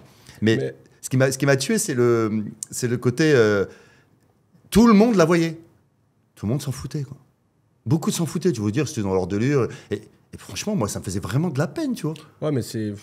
Et un manager, je pense que c'est pareil. Par exemple, mes gamins du foot, c'est pas une blague. Et je pense qu'un manager, c'est pareil. Il y a le travail pour qu'il soit productif. Moi, pourquoi j'arrivais à avoir des résultats sur le terrain? Quand ils faisaient un entraînement 2 ou 3 fois par semaine, avant qu'ils arrivent à sa tête, je savais si c'était un problème de femme, de thunes, d'école ou problème avec ses parents. Dès que je voyais sa tête déconfite, je venais, je dis, c'est quoi le problème? Je leur avais appris les 4. Je dis, c'est quoi les 4? Les 4, c'est lequel? Ah, c'est ma copine. Ok. Vas-y, viens, on s'entraîne, après on en parle. Ah, mais Karim, c'est bien, c'est très très bien. Mais encore une fois, quand tu montes un certain nombre de staff, tu peux pas te permettre de faire ça. Tu vois ce que je veux dire? C'est pas tous les jours que les mecs ont des problèmes. Ça peut arriver une fois de temps en temps. Tes patrons, tu as 10 managers. Eux, ils gèrent 4 personnes ou 5 personnes chacun. Tu lui dis, tu dois déceler ça. En France, ces mecs, ils ont beaucoup. Moi, j'ai donné des entreprises en France. T'as l'impression qu'il y a un problème par semaine. Hein. L'autre, moi, j'ai eu des cas de figure de fou. Le mec, c'est sa femme qui m'appelle. L'autre, ce truc, il s'est bourré la gueule, les trucs. C'est pas faux, c'est vrai. Franchement, t'entends de tout. Et attends, à un moment, j'ai perdu le fil. T'as dit un truc intéressant. Je voulais te poser une question. Je vais voir si ça me revient. Attends, rapidement, pour qu'on perde pas le rythme. Ouais, voilà. Ça m'est revenu. Est-ce que tu penses que... Et en plus, là, on peut même faire un parallèle avec la France, vu qu'on parle de temps en temps politique française, etc. Et je pense que c'est un des problèmes, notamment de la France. Est-ce que tu penses que pour être un bon manager ou un bon directeur des ressources humaines, etc., il faut absolument... Parce que regarde, concrètement, tu parlais d'un manager, un mec qui a connu le terrain. et qui après qui manage une équipe de commerciaux, que ce soit dans l'immobilier, ce que tu veux. Forcément, vu qu'il a connu le terrain, ce qui est bien, le point positif, c'est qu'il va connaître les vices, mais il ne va pas pouvoir lui faire à l'envers. Le mec, il dit j'ai rendez-vous avec un client. Il ne peut pas lui faire après au bout de 4 heures. Ouais, le rendez-vous, il a tardé. Il sait très bien que le rendez-vous, il a duré 40 minutes max. Et après, le mec, il a glandé, il est parti rejoindre des potes à la plage. C'est comme ça que ça fonctionne à Dubaï. Mais en général, ça ne dure pas très longtemps. Ouais. Donc, ce qui est bien, je te dis, il connaît les coups de vis. Mais le point négatif, c'est qu'après aussi, il se met à leur place. Il comprend aussi les galères. Donc après, est-ce que toi, en tant que dirigeant, créateur, CEO, ce que tu veux, patron de société, est-ce que les managers que tu as mis en place, est-ce que petit à petit, quand tu mets des mecs qui connaissent trop le terrain, est-ce que ça va pas se transformer en syndicat? Ça veut dire un syndicaliste, c'est-à-dire le mec, à chaque fois qu'il vient, toi, tu lui demandes c'en est où les résultats, le mec, il te sort les excuses des gars qui sont dans certains cas vrais, et qui, en fait, le mec, il va trop les comprendre. Est-ce qu'il faut un mec, pour faire simple, je me suis étalé, faut un manager qui comprenne les mecs et qui savent par où ils sont passés, parce que lui-même, il est passé par là, ou un mec qui est bon dans le management de l'humain, pas forcément psychorigide, mais qui en a rien à foutre, qui n'a pas fait de terrain, tous les retours terrain, on va dire, il s'est formé rapidement pour savoir le lexique, savoir de quoi on parle, mais qui ne rentre pas, parce que le problème aussi, tu commences à écouter les gens. Ouais, je comprends, c'est vrai. Ah ouais, putain, t'as eu cette galère, mais moi, je l'ai eu à l'époque et tout. Et je t'ai dit, après, bah, ça devient une boîte de bisounours, quoi. Et les résultats, ils viennent à manquer. Moi, je pense que les deux sont bien. C'est-à-dire? En fait, encore une fois de plus, il y a un beau proverbe qui dit « user, pas abuser ». Donc, c'est pas parce que tu as fait du terrain et que tu les comprends, tu vas les excuser pour tout. À un moment donné, les mecs, on n'est pas à la foire de Barcelone du Gers, là, les mecs. Ouais. On n'est pas... t'es censé payer des factures, toi aussi, non? Il faut y aller, il faut aller au turbin, tu vois. Et à contrario, de l'autre côté, c'est pas parce que le mec, il a pas fait il les comprend un peu moins, entre guillemets, que tu dois, entre guillemets, avoir aucune empathie, être complètement limite tortionnaire. Encore une fois de plus, je pense que c'est un équilibre à avoir, c'est comme dans tout. Quand tu es trop dans l'excès, et en plus, je sais de quoi je parle, moi je suis beaucoup trop dans l'excès, que ça soit dans la joie ou l'agacement. C'est vrai. Bah, c'est pas bon que les choses soient claires. Normalement, même islamiquement parlant, tu dois être linéaire dans ta joie que dans ton agacement. Et ben, je pense que c'est pareil pour le management, je pense que c'est pareil avec les enfants, je pense que c'est pareil avec l'amitié, je pense que c'est pareil dans le business. Mais c'est ça le plus dur en fait. C'est de savoir s'auto-discipliner tant dans la joie. Attends, tu prends 1 million d'euros. Mais bien sûr que tu vas être euphorique. Tu es obligé d'être comme un ouf euphorique. Soirée yacht, bref, ça peut partir dans tous les sens. Pourquoi? Parce que tu es tellement euphorique. Tu as pris 1 million, super. C'est sûr qu'entre 1 million et 30 000 dirhams, mais même 30 000 dirhams, tu es heureux, tu veux dire. Tu dois savoir équilibrer ça. La vie est faite, je te le dis, mais pourtant, je suis loin de tout ça. C'est triste. C'est tellement facile de donner des conseils aux gens et de se les appliquer à soi-même. La pratique, c'est toujours plus compliqué. C'est incroyable. Mais la vérité, c'est que plus tu es équilibré, mieux c'est. Et pour faire du management, le mieux, c'est d'être équilibré. Tu peux être dans l'excès, d'un côté comme de l'autre. Moi, je vais être un truc tout con. Tu perds le match 4-1 à la mi-temps. Enfin, 3-1 à la mi-temps. Tu mets un soufflon, tu rentres, tu prends un 4e but 4-1. T'es vénère. Enfin, moi, j'étais vénère à l'époque. Le match, on le gagne 5-4. Ça part en cacahuète. Mais les gamins, ils me sautent de... Enfin, t'as une euphorie, entre guillemets. T'as une euphorie. Ascenseur émotionnel. Mais un ascenseur émotionnel de t'arrêter. Le plus important, c'est... Le pic, tu vas en avoir des pics. Mais c'est de toujours redescendre. Par exemple, là, à un moment donné, c'était un Tunisien que j'avais justement, je me rappelle. Il dit, à 4 ans, il dit, bon, les mecs, on peut en mettre 5 ou 6. Tous les gamins me regardent. Moi, j'étais comme ça, tu sais. J'étais comme ça. Je dis, ah ouais. Et moi, je retenais ce qu'il avait dit. Ah ouais. En plus, là, il est en train de dire, lui, là, le mec, est en train de dire à moi, il va nous en mettre 5 et 6. Les gamins, ils connaissent ma mentalité, ils savent comment je suis. Donc, à un moment donné, je leur ai dit, quand on est en panique, tout le monde touche le ballon et on relance la machine. Et une fois que la machine est lancée, vas-y. On perd parce qu'on a été nul, pas de problème. Mais perdre parce qu'on n'a pas mouillé le maillot, hors de question. Ça n'a pas loupé. Une fois que la machine s'est mise en route, moi, je me remets en route. 4-2, 4-3.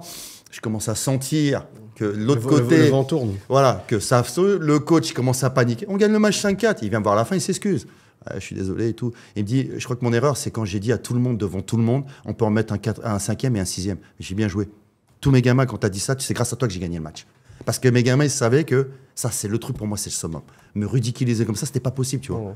Et donc, d'eux-mêmes, tu vois, ils se sont remis sur le bon chemin. Et pourtant, je disais plus rien. Moi qui dis plus rien sur un terrain, t'imagines. Oh. Ils ont l'habitude de savoir. Je suis toujours derrière eux à les motiver, à les corriger. Quand je dis plus rien, c'est que c'est vraiment grave. C'est que je suis très, très en colère. j'ai rien dit, regarde la machine, c'est mes routes. Et ben c'est pareil dans le management. Les gens doivent apprendre à te connaître, ne serait-ce que même par ta gestuelle. Si le mec, il abuse, de lui-même, t'inquiète pas, il est parti à la page, il dit ah putain, merde, j'ai abusé, putain, je vais me faire serrer. Et une fois, mais pas deux, frère. Sinon, tu vas aller chercher du boulot ailleurs. Après, c'est un équilibre. Ouais, c'est vrai que tout est dans l'équilibre. Mais c'est vrai que j'ai remarqué aussi que le français est très dur à manager. On va pas se mentir. Ou alors, non. Ou alors, il est dur à manager avec ses comment on n'a pas concitoyens. Ouais, on va dire concitoyens. C'est-à-dire moi, de ce que j'ai vu dans plusieurs entreprises, hein, pas que dans l'immobilier. En fait, comme tu as dit, il n'y a pas de calcul exact. À un moment, en plus, tu as toujours des conseils. Le mec, il me dit, mais non, je me souviens à l'époque, un mec, il me disait, mais non, tu recrutes mal, tu prends trop des jeunes, c'est des gamins. En fait, il y a des paquets, ça veut dire le gamin, parfois c'est désordonné, il y a une fougue, ça va un peu dans tous les sens. Parfois, il prend pas vraiment, il y a des choses, il n'en prend pas vraiment compte. Pour lui, c'est vas-y, c'est bon, tranquille, tu vois. Mais par contre, à côté de ça, le mec, il se défonce, il peut bosser les week-ends. Il a pas tu vois, s'il y a une urgence, tu l'appelles à 23h30, il répond. Ouais. Tu vas prendre, on m'a dit, on va prendre des mecs plus posés, pères de famille avec des gosses, ils ont plus de responsabilités. Ils n'habitent pas chez papa, maman. C'est vrai aussi. Le boulot, il va le prendre au sérieux parce qu'il a des factures, il a des gosses, il a tout ce que tu veux. Je l'ai fait. Il y a du bon, mais c'est un package aussi. Parce que ce même mec-là, justement, on parlait des gars qui ont fait beaucoup d'entreprises auparavant. Donc, il y a beaucoup de politiques d'entreprise qui se sont imprimées et après, même lui, il s'est créé la sienne. En gros, même toi, on en parlait. Quand on arrivait, je te disais, t'es têtu. Un mec de 40 balais, t'as beau être... Et après, je peux comprendre, tu vois. Il voit un directeur, le mec, je sais pas, ça peut être son fils. Même si moi, j'ai toujours fait en sorte de parler aux gens avec politesse, tu vois. Peu importe l'âge d'ailleurs, mais surtout quand c'est une personne d'un certain âge. Mais quand même, dans son fort intérieur, le mec, il avait prévu de finir à 18h. Surtout certains, en plus, ils ont connu l'âge d'or du travail. Ouais. Moi, je l'ai vu ça dans des boîtes en France, des mecs qu'ils avaient connus, ils me racontaient des histoires, des mecs qui prenaient je sais pas combien à l'époque dans le bâtiment, le mec était électricien, peu importe. Tu vois, je fais, mais ça, ce temps-là, il est fini. Tu vois. Donc le mec, il est resté parfois sur un ancien logiciel. C'est-à-dire le week-end, il ne faut pas le déranger, je peux comprendre, tu vois. Mais le sérieux que tu as qui est lié au fait que voilà, tu as quelqu'un qui sait parler au client, c'est pas une petite caïra et tout. Et voilà, à 18h, faut plus. Genre, le téléphone du boulot, il le laisse dans la voiture, limite. Il se gare dans son parking, il laisse le téléphone dans la boîte à gants, c'est fini. Le petit jeune, il peut te faire des dingueries. Mais voilà, il y a quoi que ce soit, une urgence, tu l'appelles, il est là, il est chaud, il répond, faut aller là, bref. Donc, il n'y a pas de science exacte. Il y a des mecs, c'est vrai que c'est red flag, faut éviter. Et de manière générale, et je trouve un truc qui est plus compliqué que je pensais. Moi, j'ai eu du mal à le faire. Si je fais mon introspection, j'ai eu du mal. C'est imprimer justement une vraie politique d'entreprise. C'est-à-dire qu'en gros, justement, je pense que la solution à tous les problèmes, c'est qu'il y a une politique d'entreprise et c'est l'entreprise qui dicte les règles. Limite, tu n'as même pas à le dire en fait. Tu fais des réunions, des briefings, tout ce que tu veux, mais après, c'est tellement... Ça veut dire, je pense que... Après, tu l'as chez les grosses sociétés. Un mec qui rentre chez Amazon, il a beau, son manager... Bref, en fait, moi, je prends toujours la ville de Dubaï. La ville de Dubaï, il y a une vraie politique d'entreprise, tu vois. Et ça, je trouve, c'est dur à faire. Moi, par exemple, dans l'immobilier, moi, j'ai vu, quand on faisait des réunions, j'assistais pas tout le temps, tu vois. Il y avait des managers. En plus, nous, on avait des équipes de différentes nationalités. À la rigueur, avec les autres nationalités, on avait une équipe allemande, tu vois, et une équipe russe, après l'équipe English speaker, tu vois, et t'avais les Français. Et notamment avec les Français, moi, j'ai un problème. Enfin, je me suis aperçu plus tard que c'est un problème, c'est que moi, si tu me connais pas, t'as l'impression que je fous rien. Tu vois, moi, j'ai une vraie nonchalance au travail où je donne, et ça, j'ai remarqué, c'est pas bien. Parce que moi, je donne l'impression que tout est facile. C'est pas pour faire le bon, parce que justement, au contraire, moi, je vous dis, j'ai galéré, et on galère encore. Mais c'est vrai que tu me vois, c'est vrai que je suis souvent au téléphone et tout, mais je suis pas là à me plaindre, ouais, c'est chaud, c'est la merde, truc. Je parle pas beaucoup de travail, tu vois. Oui. T'as remarqué quand on est ensemble et tout, tu vois. Non, et donc, je donne un côté, j'aime bien le côté détente. Tu sais, genre, on arrive au boulot, ça sert à rien de faire le mec tout stressé. Moi, je déteste ça, le mec qui en fait des tonnes devant les patrons et tout. Non, reste tranquille, tu vois, détends-toi. Ouais. Mais justement, j'ai remarqué que des mecs qui venaient d'arriver dans la boîte, ils se comportaient pareil, mais sauf que moi, je me permets d'être comme ça maintenant, parce que ça fait 10 ans que je galère. Tu vois, j'ai payé pour en arriver là. Tu vois ce que je veux dire? J'ai payé pour être détendu, pour même, dans certains cas, refuser des clients. Tu vois, je le fais rarement, mais parfois, ça m'est arrivé de refuser. Et j'ai vu que, et sans m'en rendre compte, une partie de la société Pas tous, hein, parce qu'il y a aussi Ben, etc., pour contrebalancer. Mais il y a une détente ambiante qui s'est... Tu vois, le truc, c'était devenu beach soccer à Rio, quoi. Tu vois, détente. Et j'ai remarqué qu'il y en a, ils faisaient ça par mimétisme. Ils voulaient... Est-ce qu'ils voulaient me ressembler, moi, en tant qu'humain? Pas forcément. Mais je sais pas comment te l'expliquer. Je sais pas si tu me comprends, mais... Ouais, non, moi, je te comprends. Et d'ailleurs, j'ai une question. Comment tu recrutes? Quels sont tes critères quand tu recrutes? Est-ce que tu essaies de choisir quelqu'un, justement, qui a un peu cette nonchalance, qui te correspond? Non, pas du tout. Moi, je veux pas des gens... Je veux pas de clones. Je veux pas du tout de clones. Parce que moi, comment tu recrutes concrètement? Déjà, on avait un département HR et la façon dont je recrute, c'est surtout l'immobilier, c'est large, c'est un panel large, tu vois. Ouais, ça veut dire, bizarrement, moi, le mec qui est trop bon vendeur, ça m'intéresse pas spécialement. Parce que le baratin qui va raconter au client, il peut te le raconter tu vois. Et surtout, c'est des mecs qui se voient trop beaux trop vite. Moi, je m'en fous, sincèrement, moi, je m'en fous que le mec, il reste chez nous et il veut se lancer à son compte peu de temps après. Et ça aussi, tu sais quoi? Tu me fais rebondir sur un truc vite fait. J'ai remarqué que c'est très compliqué avec les Français. Justement, tu m'as dit d'être équilibré. C'est très compliqué d'être équilibré. Parce que tu joues le mec patron, tu as ton bureau, on ne te dérange pas, tu as des garde-fous. C'est-à-dire le mec qui veut te parler, il essaye de t'appeler ou t'envoie un mail. Tu as ton manager, parle à ton manager, moi je suis pas là pour ça, etc. Donc tu mets directement une distance. Mais en fait, tu vas quand même créer de la frustration. Exactement. Parce que le Français va se dire quoi Et là, pour le coup, je te rejoins, notamment chez les rebeux. On va pas se mentir. Quand il y en a eu dans la boîte, moi, c'est ce que j'ai vu. Le mec, il se dit quoi? Mais qu'est-ce qu'il a là, celui-là? Il fait le fou, là. Tu vois, il est pas plus âgé que moi. Ils sont en plus... parfois, t'arrives, moi, j'arrive, je suis en claquette au bureau. Tu vois, j'ai pas besoin de... Et ça, même ça peut être une erreur. En fait, dans les deux cas, ça veut dire... Tu mets des distances. Les mecs, ils te voient comme un arrogant. Qu'est-ce qu'il a? Il nous prend de haut, machin. Il a rien de plus que nous. Au final, ce qu'il a fait, je peux le faire. Donc, il peut aller se lancer, tu vois, à son compte. Et il quitte la boîte. Au contraire, tu fais le mec proche des gens. Mec du peuple, je suis avec vous, nous, il n'y a pas de... Ici, il y a pas de... Il y a un minimum de hiérarchie, mais tout le monde se respecte, tout le monde... Tu vois, personne n'est meilleur qu'un autre, personne n'est plus intelligent qu'un autre, tu respectes l'intelligence de tout le monde. Mais c'est aussi le mec, au final, le mec, vu qu'il te voit au même niveau que lui, parfois même dans certains cas inférieurs, ça m'est arrivé. Exactement. Surtout qu'en plus, Dubaï, ça donne... Dubaï aussi, elle donne cette nonchalance. Dubaï, quand tu arrives, tu penses que c'est facile. Limite, moi, j'en ai vu plein des mecs de France. Tu vois, ils arrivent, ils disent putain, mais c'est. En gros, ils voient que des pigeons autour d'eux. Mais c'est quoi tous ces pigeons? Ils roulent en Lamborghini de partout. Et toi, ça fait 10 ans que t'es là, t'es pas multimillionnaire, t'as pas réussi à leur prendre du fric, c'est que t'es mauvais. Ah ouais. Tu vois, le mec, donc il se lance encore plus rapidement. Donc je t'ai dit, en gros, l'équilibre est dur à trouver. T'es proche, tu fais le mec cool, on est tranquille, grounded comme on dit, pas d'arrogance, machin, ça peut coincer. Tu mets des distances, ça peut coincer, donc. Tu tournes dans le... C'est beaucoup plus compliqué qu'il n'y paraît. Pour revenir à ta question, le recrutement, moi, sincèrement, dans l'immobilier, c'est le marché qui décide. C'est aussi simple que ça. Je ne veux pas te faire des grandes phrases, te dire qu'on a monté un process, bien évidemment. Il y a des questions. Moi, je mets toujours en avant. Quand j'étais amené à faire des entretiens, je ne le fais plus du tout. L'humain. Non, un peu d'humain. Ouais, je regarde l'humain, mais je mets tout de suite en avant les côtés négatifs. Ok. En fait, je te pourris l'interview. Oui. Je te dis que ça va être dur, ça va être frustrant. Là, tu vas bosser, les gens vont te prendre pour des cons. Tu vas passer des semaines parfois avec un client pour au final, dernière minute, il va aller closer dans ton dos avec quelqu'un d'autre. Tu vas voir ça. Des mecs qui te bloquent sur WhatsApp, comme ça au moins le décor il est planté. Ouais. Le décor il est planté, mais je t'ai dit, étant donné que c'est un métier où, surtout dans le off-plan, ce qu'on a fait principalement, on vend tous la même chose. De temps en temps, tu peux avoir une meilleure relation avec un promoteur que d'autres. Il peut te sortir des unités que d'autres ne vont pas avoir, mais globalement, on vend la même chose. Tout le monde a les mêmes unités. Donc, c'est vraiment au feeling et à la personnalité. Donc, moi, je ne suis pas représentatif de tous les clients.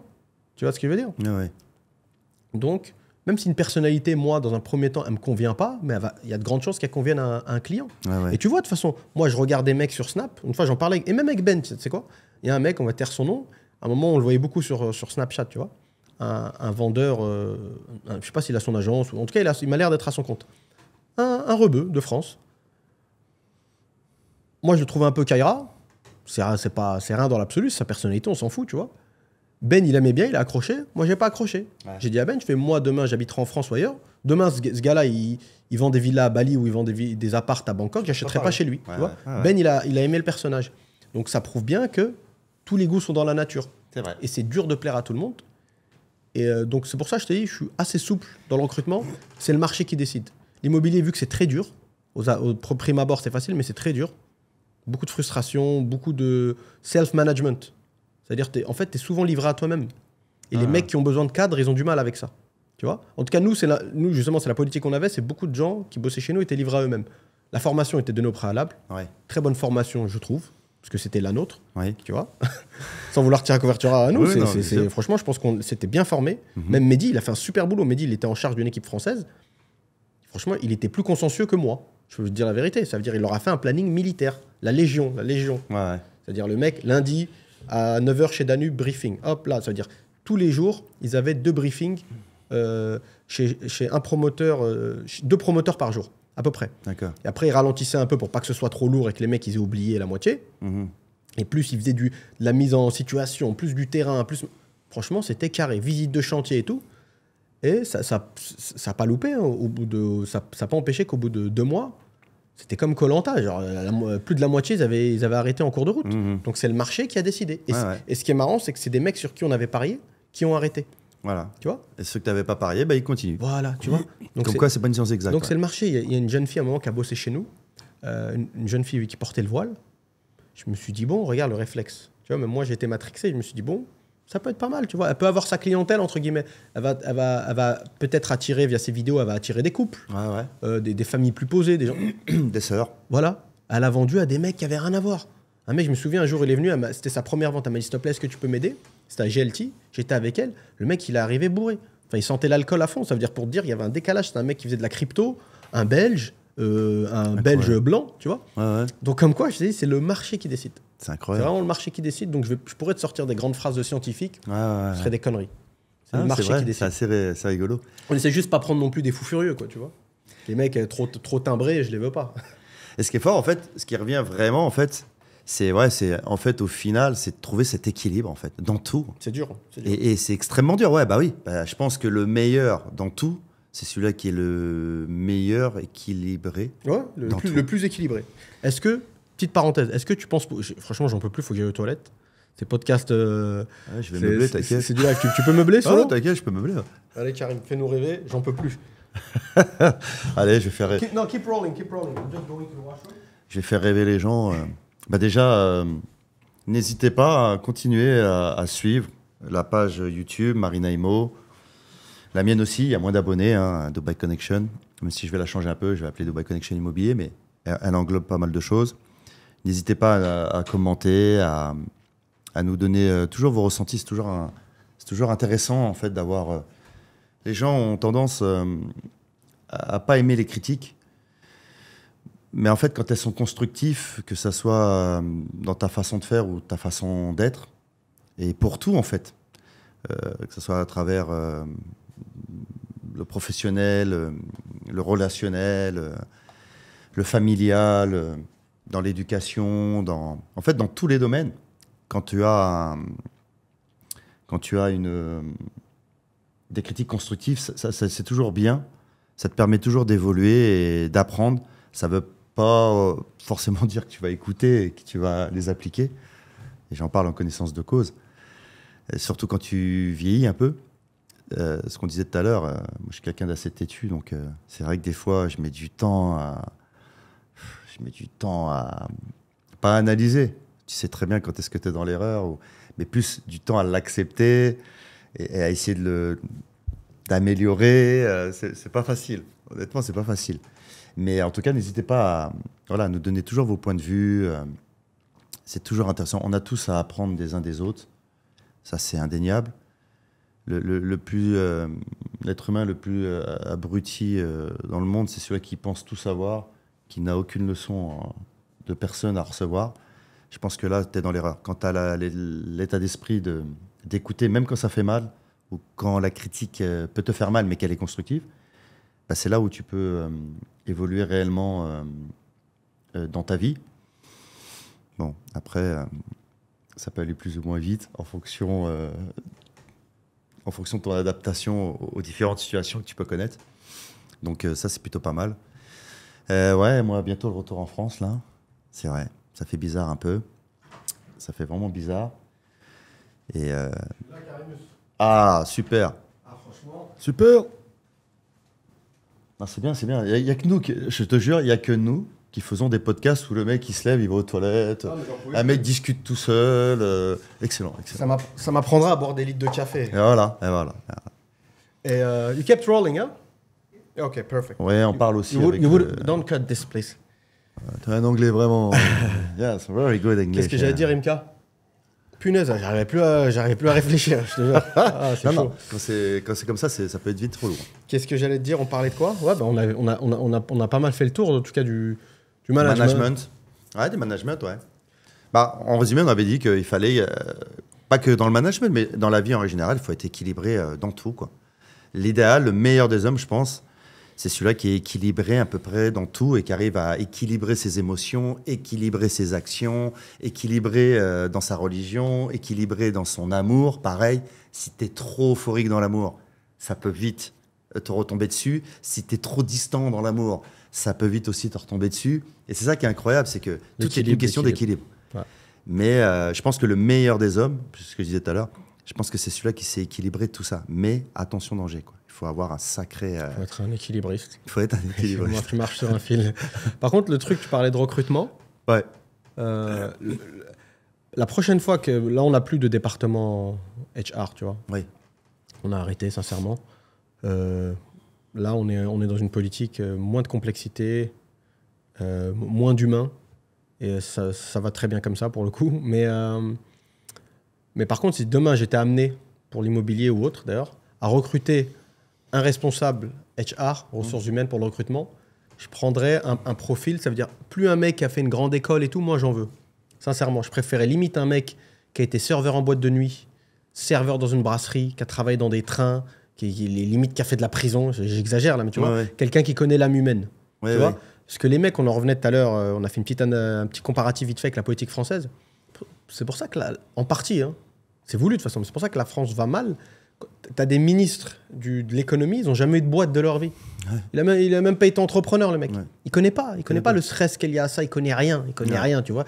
Ça veut dire des mecs qui savent faire et lire des tableaux Excel de je ne sais combien de slides et tout. Slides, c'est pas des slides, je ne sais plus comment on dit sur Excel d'ailleurs. Slides, c'est PowerPoint. Ouais, page. Ouais, sheets. Voilà, ça. Voilà. Et du coup, j'en veux pas de mecs comme ça. Ouais, sincèrement, ça, pour moi, ça sert à rien. Des mecs qui sont dans la théorie, non. Justement, il faut des mecs qui se sont confrontés au réel. Oui. Et même ça, c'est un conseil que je me donne. Et je donne quand on me pose la question à des potes à moi. C'est pour ça que c'est bien, les formations, ça peut être très bien. Mais la meilleure des formations, c'est de se confronter au réel.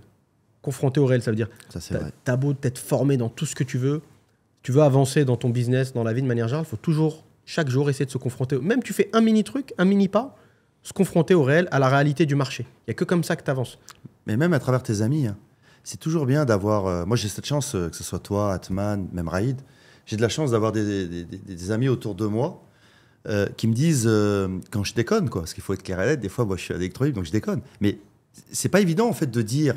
En plus, j'en parlais pendant que tu étais parti aux toilettes, de nous laisser des commentaires et tout, parce que chaque critique ou commentaire, s'il est constructif, c'est un bienfait pour l'humanité, en fait, au final. Et surtout pour nous, mais pour soi-même aussi. Donc, quand tu as des gens autour de toi qui ont toujours un sens critique constructif, bah, tu peux que t'améliorer, en fait. L'être humain qui n'est pas capable d'accepter ça, c'est qu'en fin de compte, tu te crois au-dessus de tout. Ou alors, tu as un ego surdimensionné. C'est vrai. Ou aussi, bah, tout simplement, tu sais pas faire face à la critique. Et donc, c'est quand même grave si tu sais pas faire face à la critique. Et donc, c'est peut-être aussi pour ça que les gens avec qui tu traînes autour de toi, ils te disent pas les choses réellement. Et toi, tu continues à aller dans le mur, mais tu passes pour un beauf ou pour quelqu'un d'extravagant, comme des fois, ça peut être mon cas, pour le coup. Et tu regardes que la partie visible de l'iceberg. Tu creuses pas la partie invisible qui est 2, 3, voire 1000 fois plus grosse que la partie visible de l'iceberg. Et moi, j'ai cette chance, justement, que ce soit toi, Atman, Raïd, j'ai de la chance d'avoir des gens qui, entre guillemets, malgré mon âge et mon côté têtu, qui vont toujours me donner des critiques ou des conseils constructifs pour pouvoir évoluer vers de meilleures choses, en fait. Et ça aussi, c'est important. Et un manager, quand tu recrutes, je pense aussi, il doit avoir aussi cette fibre de toujours, avec un certain tact. Quand c'est entre potes, tu peux y aller plus franco. Ouais. C'est pas un problème. Tu peux y aller... Normalement, il n'y a pas de souci. Mais quand c'est avec le statut manager-employé ou manager commercial, je pense qu'avec du tact, bah, plus tu sauras aussi avoir des critiques, des remarques constructives, plus le commercial limite va te respecter encore plus. Il va se dire, ouais, au moins lui, il me dit la vérité. Il ne me laisse pas aller dans le mur bêtement Après, c'est sa décision s'il va aller dans le mur bêtement. Mais je pense aussi c'est important, en fait. Aussi, dans le management. Bah, tu sais quoi, j'ai une question pour toi, ça m'a rappelé un truc. J'aimerais savoir ce que tu en penses. Est-ce que, je te dis ça parce que moi je l'ai fait et au final j'ai l'impression que ça m'a porté préjudice. Ah bah ça c'est sûr. Attends, non, je vais te dire. Ça veut dire. Évident. Quand tu, par exemple, un employé, ouais. Peu importe l'activité, mais ça m'est arrivé plus d'une fois en plus. Ah ouais. Tu donnes une avance. Même pas, non, pardon, tu le payes. Très belle commission, voilà, on 15, 16 000 euros. Okay. Tu vois. Le mec, il revient te voir, au bout de 3 semaines, il veut une avance. Ok. Toi, tu sais que dans sa vie, le mec, c'est un farfelu. C'est un zinzin, c'est-à-dire tu sais que sans faire l'ancien, on a des yeux partout, mais voilà, on connaît un petit peu ce qui se passe. Okay. Le mec, il va en boîte de nuit, il fait le beau, shopping, meuf, week-end et compagnie. Donc, moi une fois, je me suis dit, ok, j'ai laissé passer. Deuxième fois, j'ai dit, ok, à ce rythme-là, on va pas y arriver. Si tu prends des 10-15 000 euros et le début du mois qui suit, t'es juste, tu me dis que limite, t'as pas de quoi mettre l'essence dans la voiture, ça va être compliqué, tu vois. Mais après, en faisant ça, j'ai pas pu m'empêcher de rajouter un commentaire sur sa vie. En gros, je lui dis en anglais, c'est un get your shit together. C'est-à-dire, en gros, mets de l'ordre dans ta vie, frérot. Ça va pas. À ce rythme-là, tu vas pas tenir longtemps, tu vas exploser en vol. Exactement. Mais le problème, c'est dès que tu mets un pied dans la vie perso du mec, non, normalement, moi, j'en ai rien à foutre. C'est-à-dire, le gars, je le paye. Le mec, qu'il aille tout donner à des associations ou qu'il claque tout chez Balmain, c'est pas mon problème, logiquement. Tu vois. Mais ça devient mon problème quand il revient me voir pour de l'argent. Exactement. Mais voilà, l'erreur que je pense avoir fait, dès que tu mets un pied là-dedans, le mec, c'est comme si tu lui ouvres une brèche. Après, il commence à te raconter sa vie dans le futur, tu vois. C'est-à-dire, à la rigueur, tu gères ce problème-là. Le mec, il dit, ouais, c'est vrai, merci, machin, limite, il le prend bien, tu vois. Mais après, moi, je donne pas. Le mec, il sent que tu as ouvert une fenêtre. C'est-à-dire, en gros, toi, tu es là, tu as déjà tes problèmes d'entrepreneur, tu as ta vie perso, machin, truc. Je t'ai dit, parfois, l'entrepreneur, il gagne peut-être moins d'argent que certains de ses vendeurs, dans certains cas, tu vois. Et là, derrière, tu veux pas qu'un mec te rajoute ses problèmes à lui perso. Ouais, putain, c'est chaud, s'il te plaît, je dois prendre une semaine. Mon père, il est malade. Mon chien, il est chez le veto. Ma meuf m'a quitté. Tu vois, tu ouvres la porte, alors que si tu t'es fermé comme à double tour... Équilibre. Tu lui parles pas de ta vie, tu parles pas de la sienne, le mec. Équilibre, adaptation. Le mec, il vient me voir. Je lui ai donné une com de 60 000 dirhams. Il vient me voir une semaine après, il me dit, ouais, est-ce que tu peux me faire une avance sur la prochaine? Déjà, je lui demande, mais elle est partie où ta com? Parce que moi, j'ai 47, ok? Toi, t'en as 24. Donc déjà, je pourrais être ton père. Je le suis pas, je suis ton patron. Mais je pourrais être ton père. On va oublier le côté professionnel. Tu viens me voir, tu me dis, oh, déjà, tu crois que l'argent, il tombe à flot? Tu crois que moi, l'argent, il tombe à flot? Déjà, ok. T'as fait quoi de l'argent? Ouais, je suis parti en boîte. Je te donnerai rien, désolé. Je te donnerai rien et je vais te donner un autre conseil. Mets de l'ordre dans ta vie, ok? Si t'as besoin de conseils, je peux t'en donner. Je vais pas passer non plus tous mes soirs, toutes les semaines, tous les mois à t'expliquer c'est quoi la vie. Par contre, t'as besoin d'un conseil, comme un petit frère, il n'y a pas de problème, j'ai donné des conseils. Mais à un moment donné, t'as un cerveau, non? Tu sais réfléchir. Donc, je vais te donner juste quelques outils pour que tu puisses prendre les meilleures décisions et être beaucoup plus intelligent dans la gestion de ton argent. Voilà, point barre. Tu es obligé de t'intéresser à lui. Parce que, n'oublie pas une chose, plus tu vas le laisser dans cet état de léthargie à faire la fête, plus il va dépenser son argent, plus il va aller au travail avec des problèmes, des west-west dans sa tête, où il va, ce qu'il est capable de faire, ça va en pâtir sur sa vie professionnelle. Donc, qui dit sa vie professionnelle, sur ta vie aussi à toi, puisque tu l'embauches. Donc, tu as tout à gagner. Je n'ai pas dit de passer ça, tu ne vas pas passer toutes tes soirées, mais à un moment donné, il y a le côté business. Mais pour améliorer le côté business, tu vois que le côté humain, il part dans tous les sens. Donc, quitte à lui faire peur. Écoute, je vais être clair et net avec toi. Regarde, ça fait 6 mois que tu es avec nous. Tu gagnes bien ta vie, mais tu le dépenses n'importe comment. Écoute, j'ai pas que ça à foutre, mon petit chéri. Je t'aime beaucoup. Mais à un moment donné, il faut arrêter de déconner. Tu me fatigues. Tu te fatigues aussi toi-même.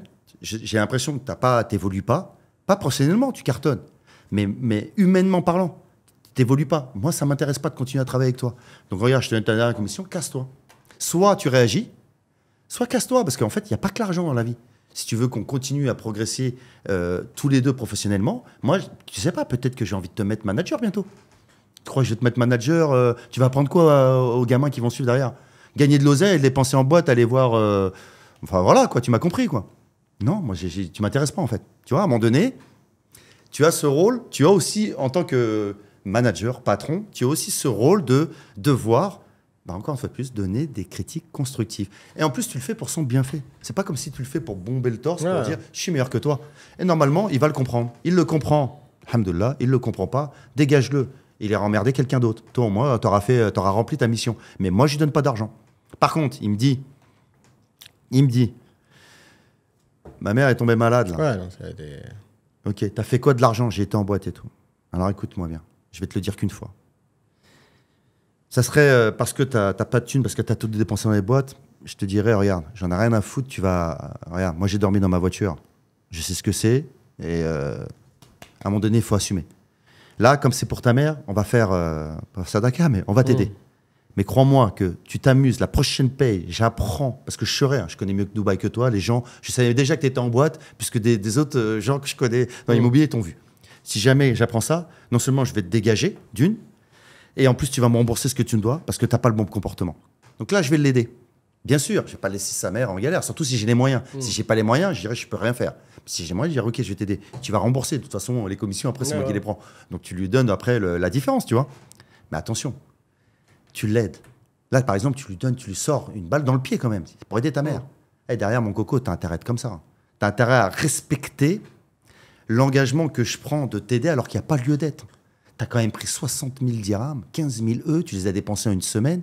Et parce que, sous prétexte qu'il y a un problème là avec ta maman, que tu ne peux pas l'aider, là, tu n'aurais pas dépensé ton argent bêtement, tu aurais pu aider ta mère. Clairement. Donc, tout le monde a le droit de faire des erreurs. Le plus important, c'est pas de faire des erreurs. Le plus important, c'est d'apprendre de ses erreurs. C'est moi qui dis ça, et tu sais que pourtant j'ai du mal, mais c'est la vérité. Et donc, à partir du moment où il a à apprendre de son erreur, vas-y, on continue l'histoire ensemble. Tu veux pas apprendre, bah, tu vas aller apprendre, mais sans moi. Moi, j'ai pas de temps à perdre.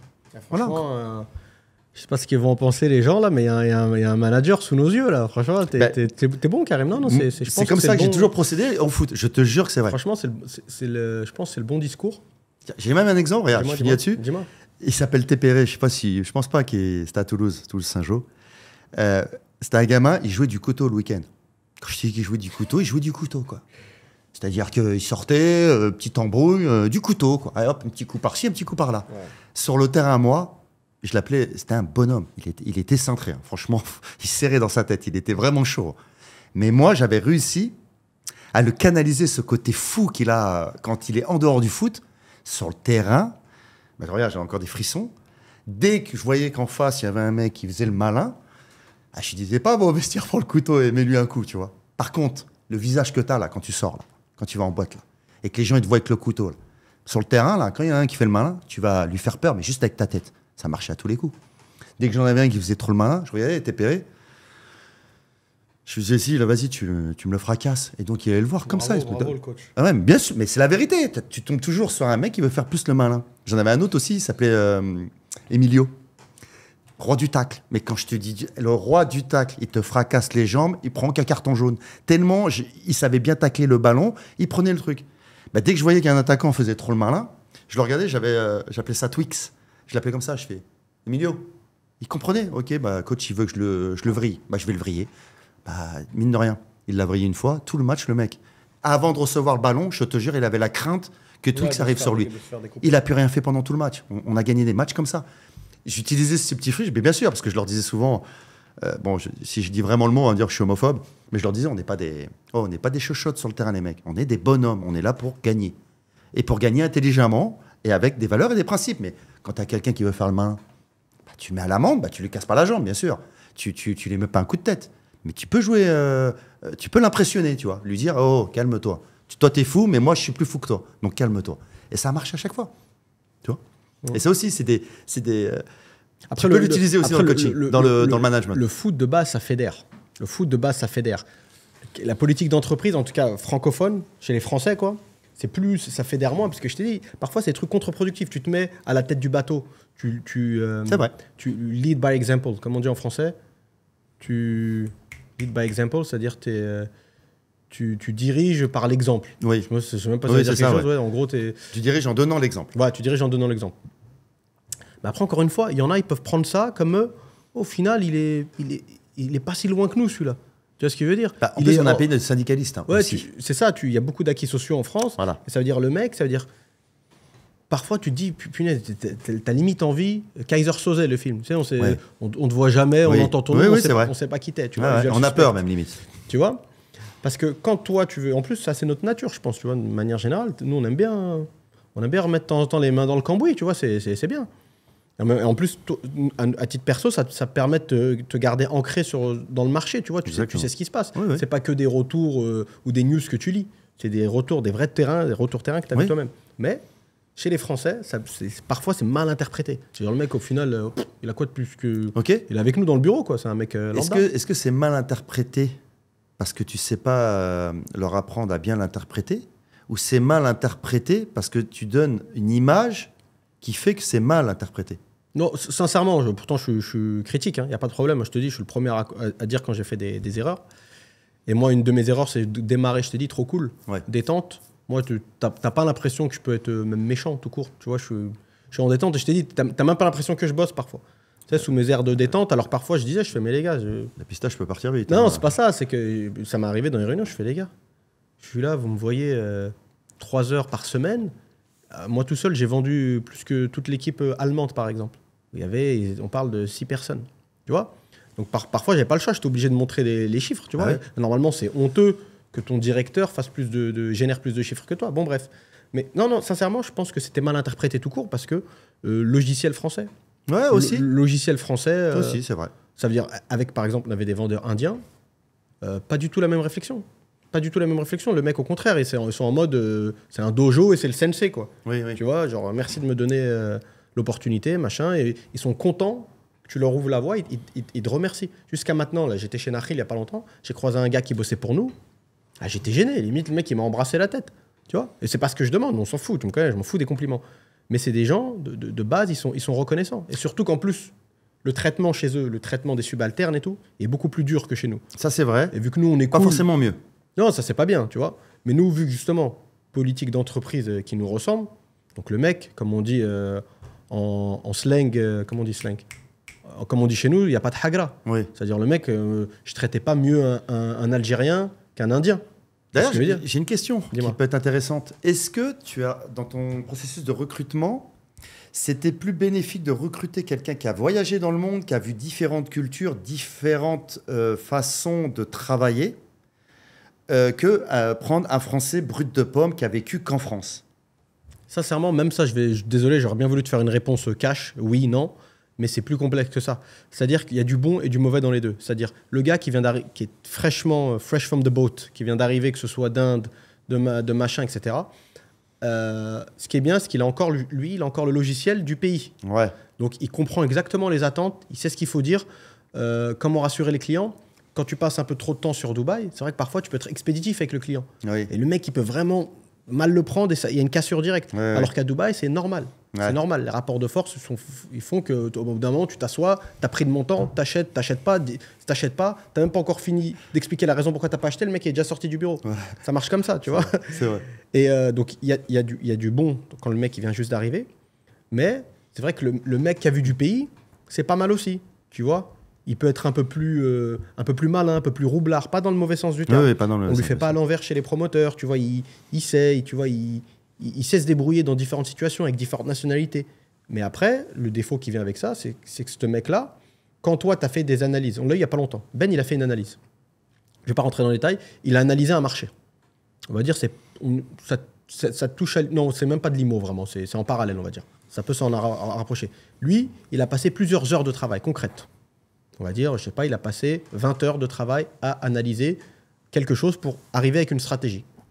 La stratégie est, on va l'appeler la stratégie X. D'accord. Tu la proposes au gars, et ben lui, il va la commenter. Ou il va penser qu'elle n'est pas forcément adaptée. Sauf qu'il y a eu un travail en amont qui fait que, alors que le mec, il vient juste d'arriver, tu lui donnes ça dans les mains, boum, ok, merci monsieur, c'est comme une casquette, il la met, c'est bon, il est exécutant. Ouais. Le mec qui a vu du pays va être moins exécutant. Ouais, il va réfléchir avant pour voir si c'est pertinent ou pas. Voilà.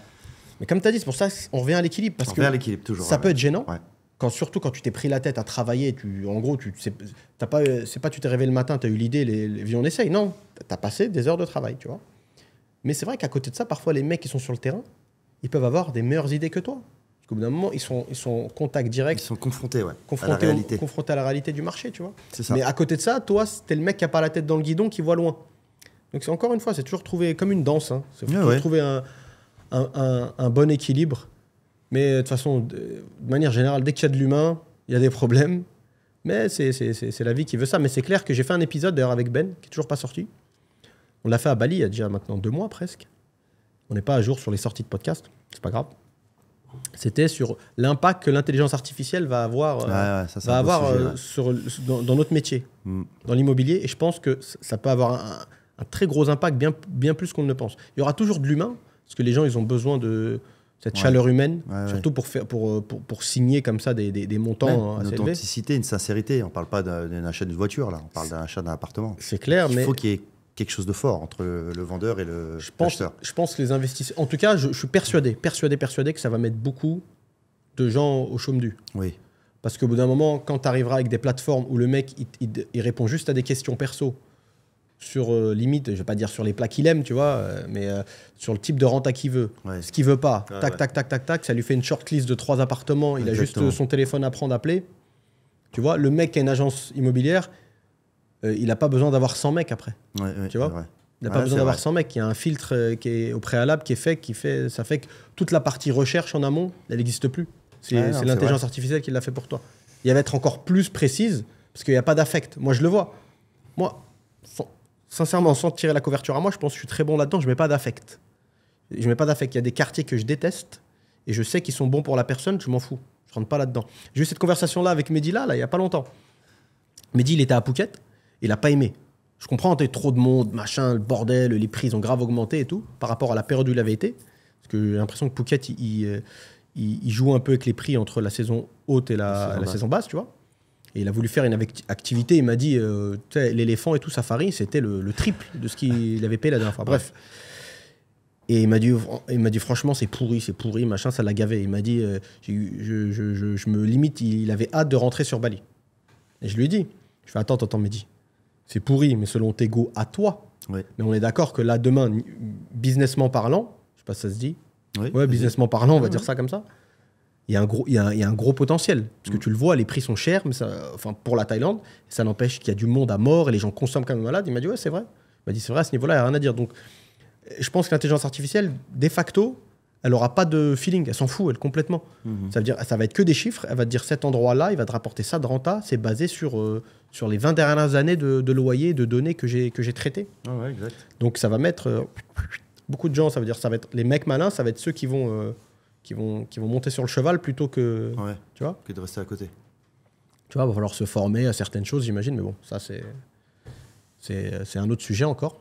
Mais toi, tu as un avion, moi, je veux pas te mettre dans la merde. Hein. Ah, ça va. Ça va, on est bon? Ouais, on est bon. On a commencé à quelle heure? Deshan, how long you've been recording for? 32 minutes. On est pas mal, 1h30. 1h30? 1h30, c'est pas mal. Ouais, hein. c'est pas mal. Hein. Tu veux qu'on fasse péter le mot de la fin? Si tu veux, vas-y. Ouais. Avec plaisir. Mot de la fin, quoi dire de plus, Karim? J'espère que ça vous a intéressé. Moi, ça m'a intéressé. Je trouve que tu as une bonne... On n'est pas là pour se lancer des fleurs, mais je trouve franchement tu as une bonne vision du management, une vision saine.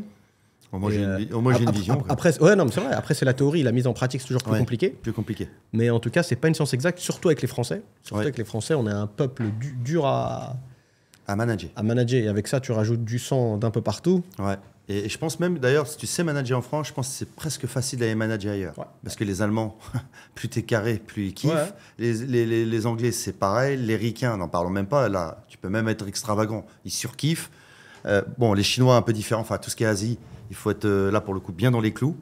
Parce qu'ils sont très protocolaires, procéduriers. Tu sais, j'ai vu un truc, vite fait, une petite parenthèse. On a eu des staffs asiates. Ouais.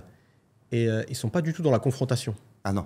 Pas du tout dans la confrontation, mais en fait, tu sais pas. Mais tu sais pas, en fait, ouais. Le problème, c'est que vu que tu sais pas ce qu'ils pensent, moi, j'ai déjà eu des mecs un jour, justement, une réunion. C'est vrai. Je demande au manager, je fais comment ça se fait qu'un tel, ils sont pas venus. Il fait, je sais pas, il répond pas depuis ce matin. Hop, il répond pas. Il laisse quelques jours passer. Il t'envoie un pavé, comme quoi il s'est tiré.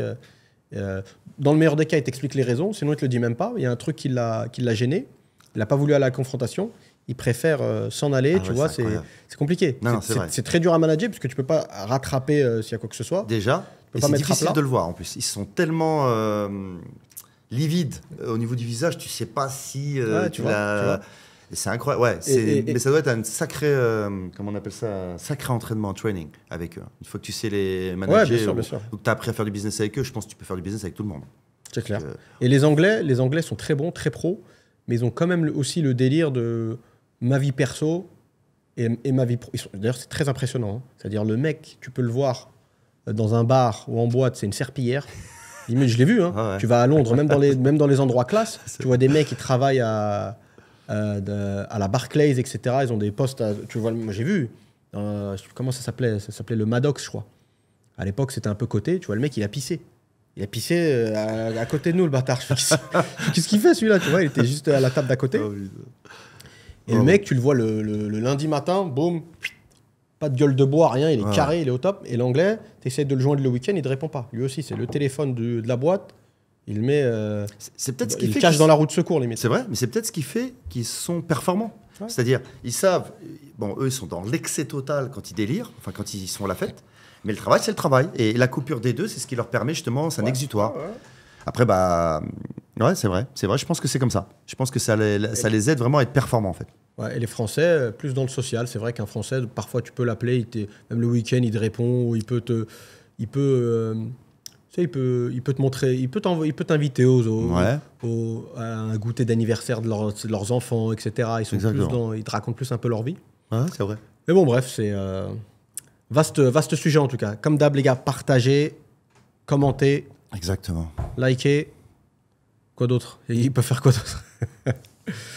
C'est déjà pas mal. C'est déjà pas mal, les gars. Franchement, partagez au maximum. Encore une fois, je pense que on réitère ce qu'on a dit la dernière fois. Cette vidéo, elle va sortir pendant le Ramadan, je pense. Donc, bon Ramadan à vous. Ouais, vers la fin, peut-être. Ouais. Je sais pas, non, on n'a pas fait tant de podcasts que ça. Donc, ce sera peut-être. Maintenant, on essaye de poster 2, 3. Ah, 5e déjà? Attends, 1, 2, 3. Je crois. Non, 4e ou 5e? 4e, ouais, je pense. 4e, ouais. Donc voilà, bon Ramadan à tous. Ouais. Et prenez soin de vous, de vos proches. Dites-nous ce que vous en pensez. Si vous avez, vous, des expériences liées au management, voilà, quand on lead une entreprise, qu'elle soit grande, moyenne ou petite, je suis curieux de connaître le retour d'expérience de certains. Si vous êtes d'accord avec nous, ou au contraire, si vous avez des expériences qui sont tout autres et qui n'ont rien à voir. Voilà. Et puis moi, je vous dis à bientôt. Hein. Je vais revenir quoi qu'il arrive. Bien sûr, Rimka, on te voit. Regarde, la dernière fois, on t'a dit au revoir et t'es là. Exactement. Donc là, c'est peut-être dire au revoir. Tu vas pas prendre ton vol. Tu vas rencontrer un milliardaire à Shenzhen ou Shanghai. Voilà, à l'aéroport. On va rester pragmatique et réaliste. Je vais revenir quoi qu'il arrive, ça c'est sûr. Donc on va se revoir, Inch'Allah. Ciao, ciao, Rimka. À bientôt tout le monde. Bye. Ciao.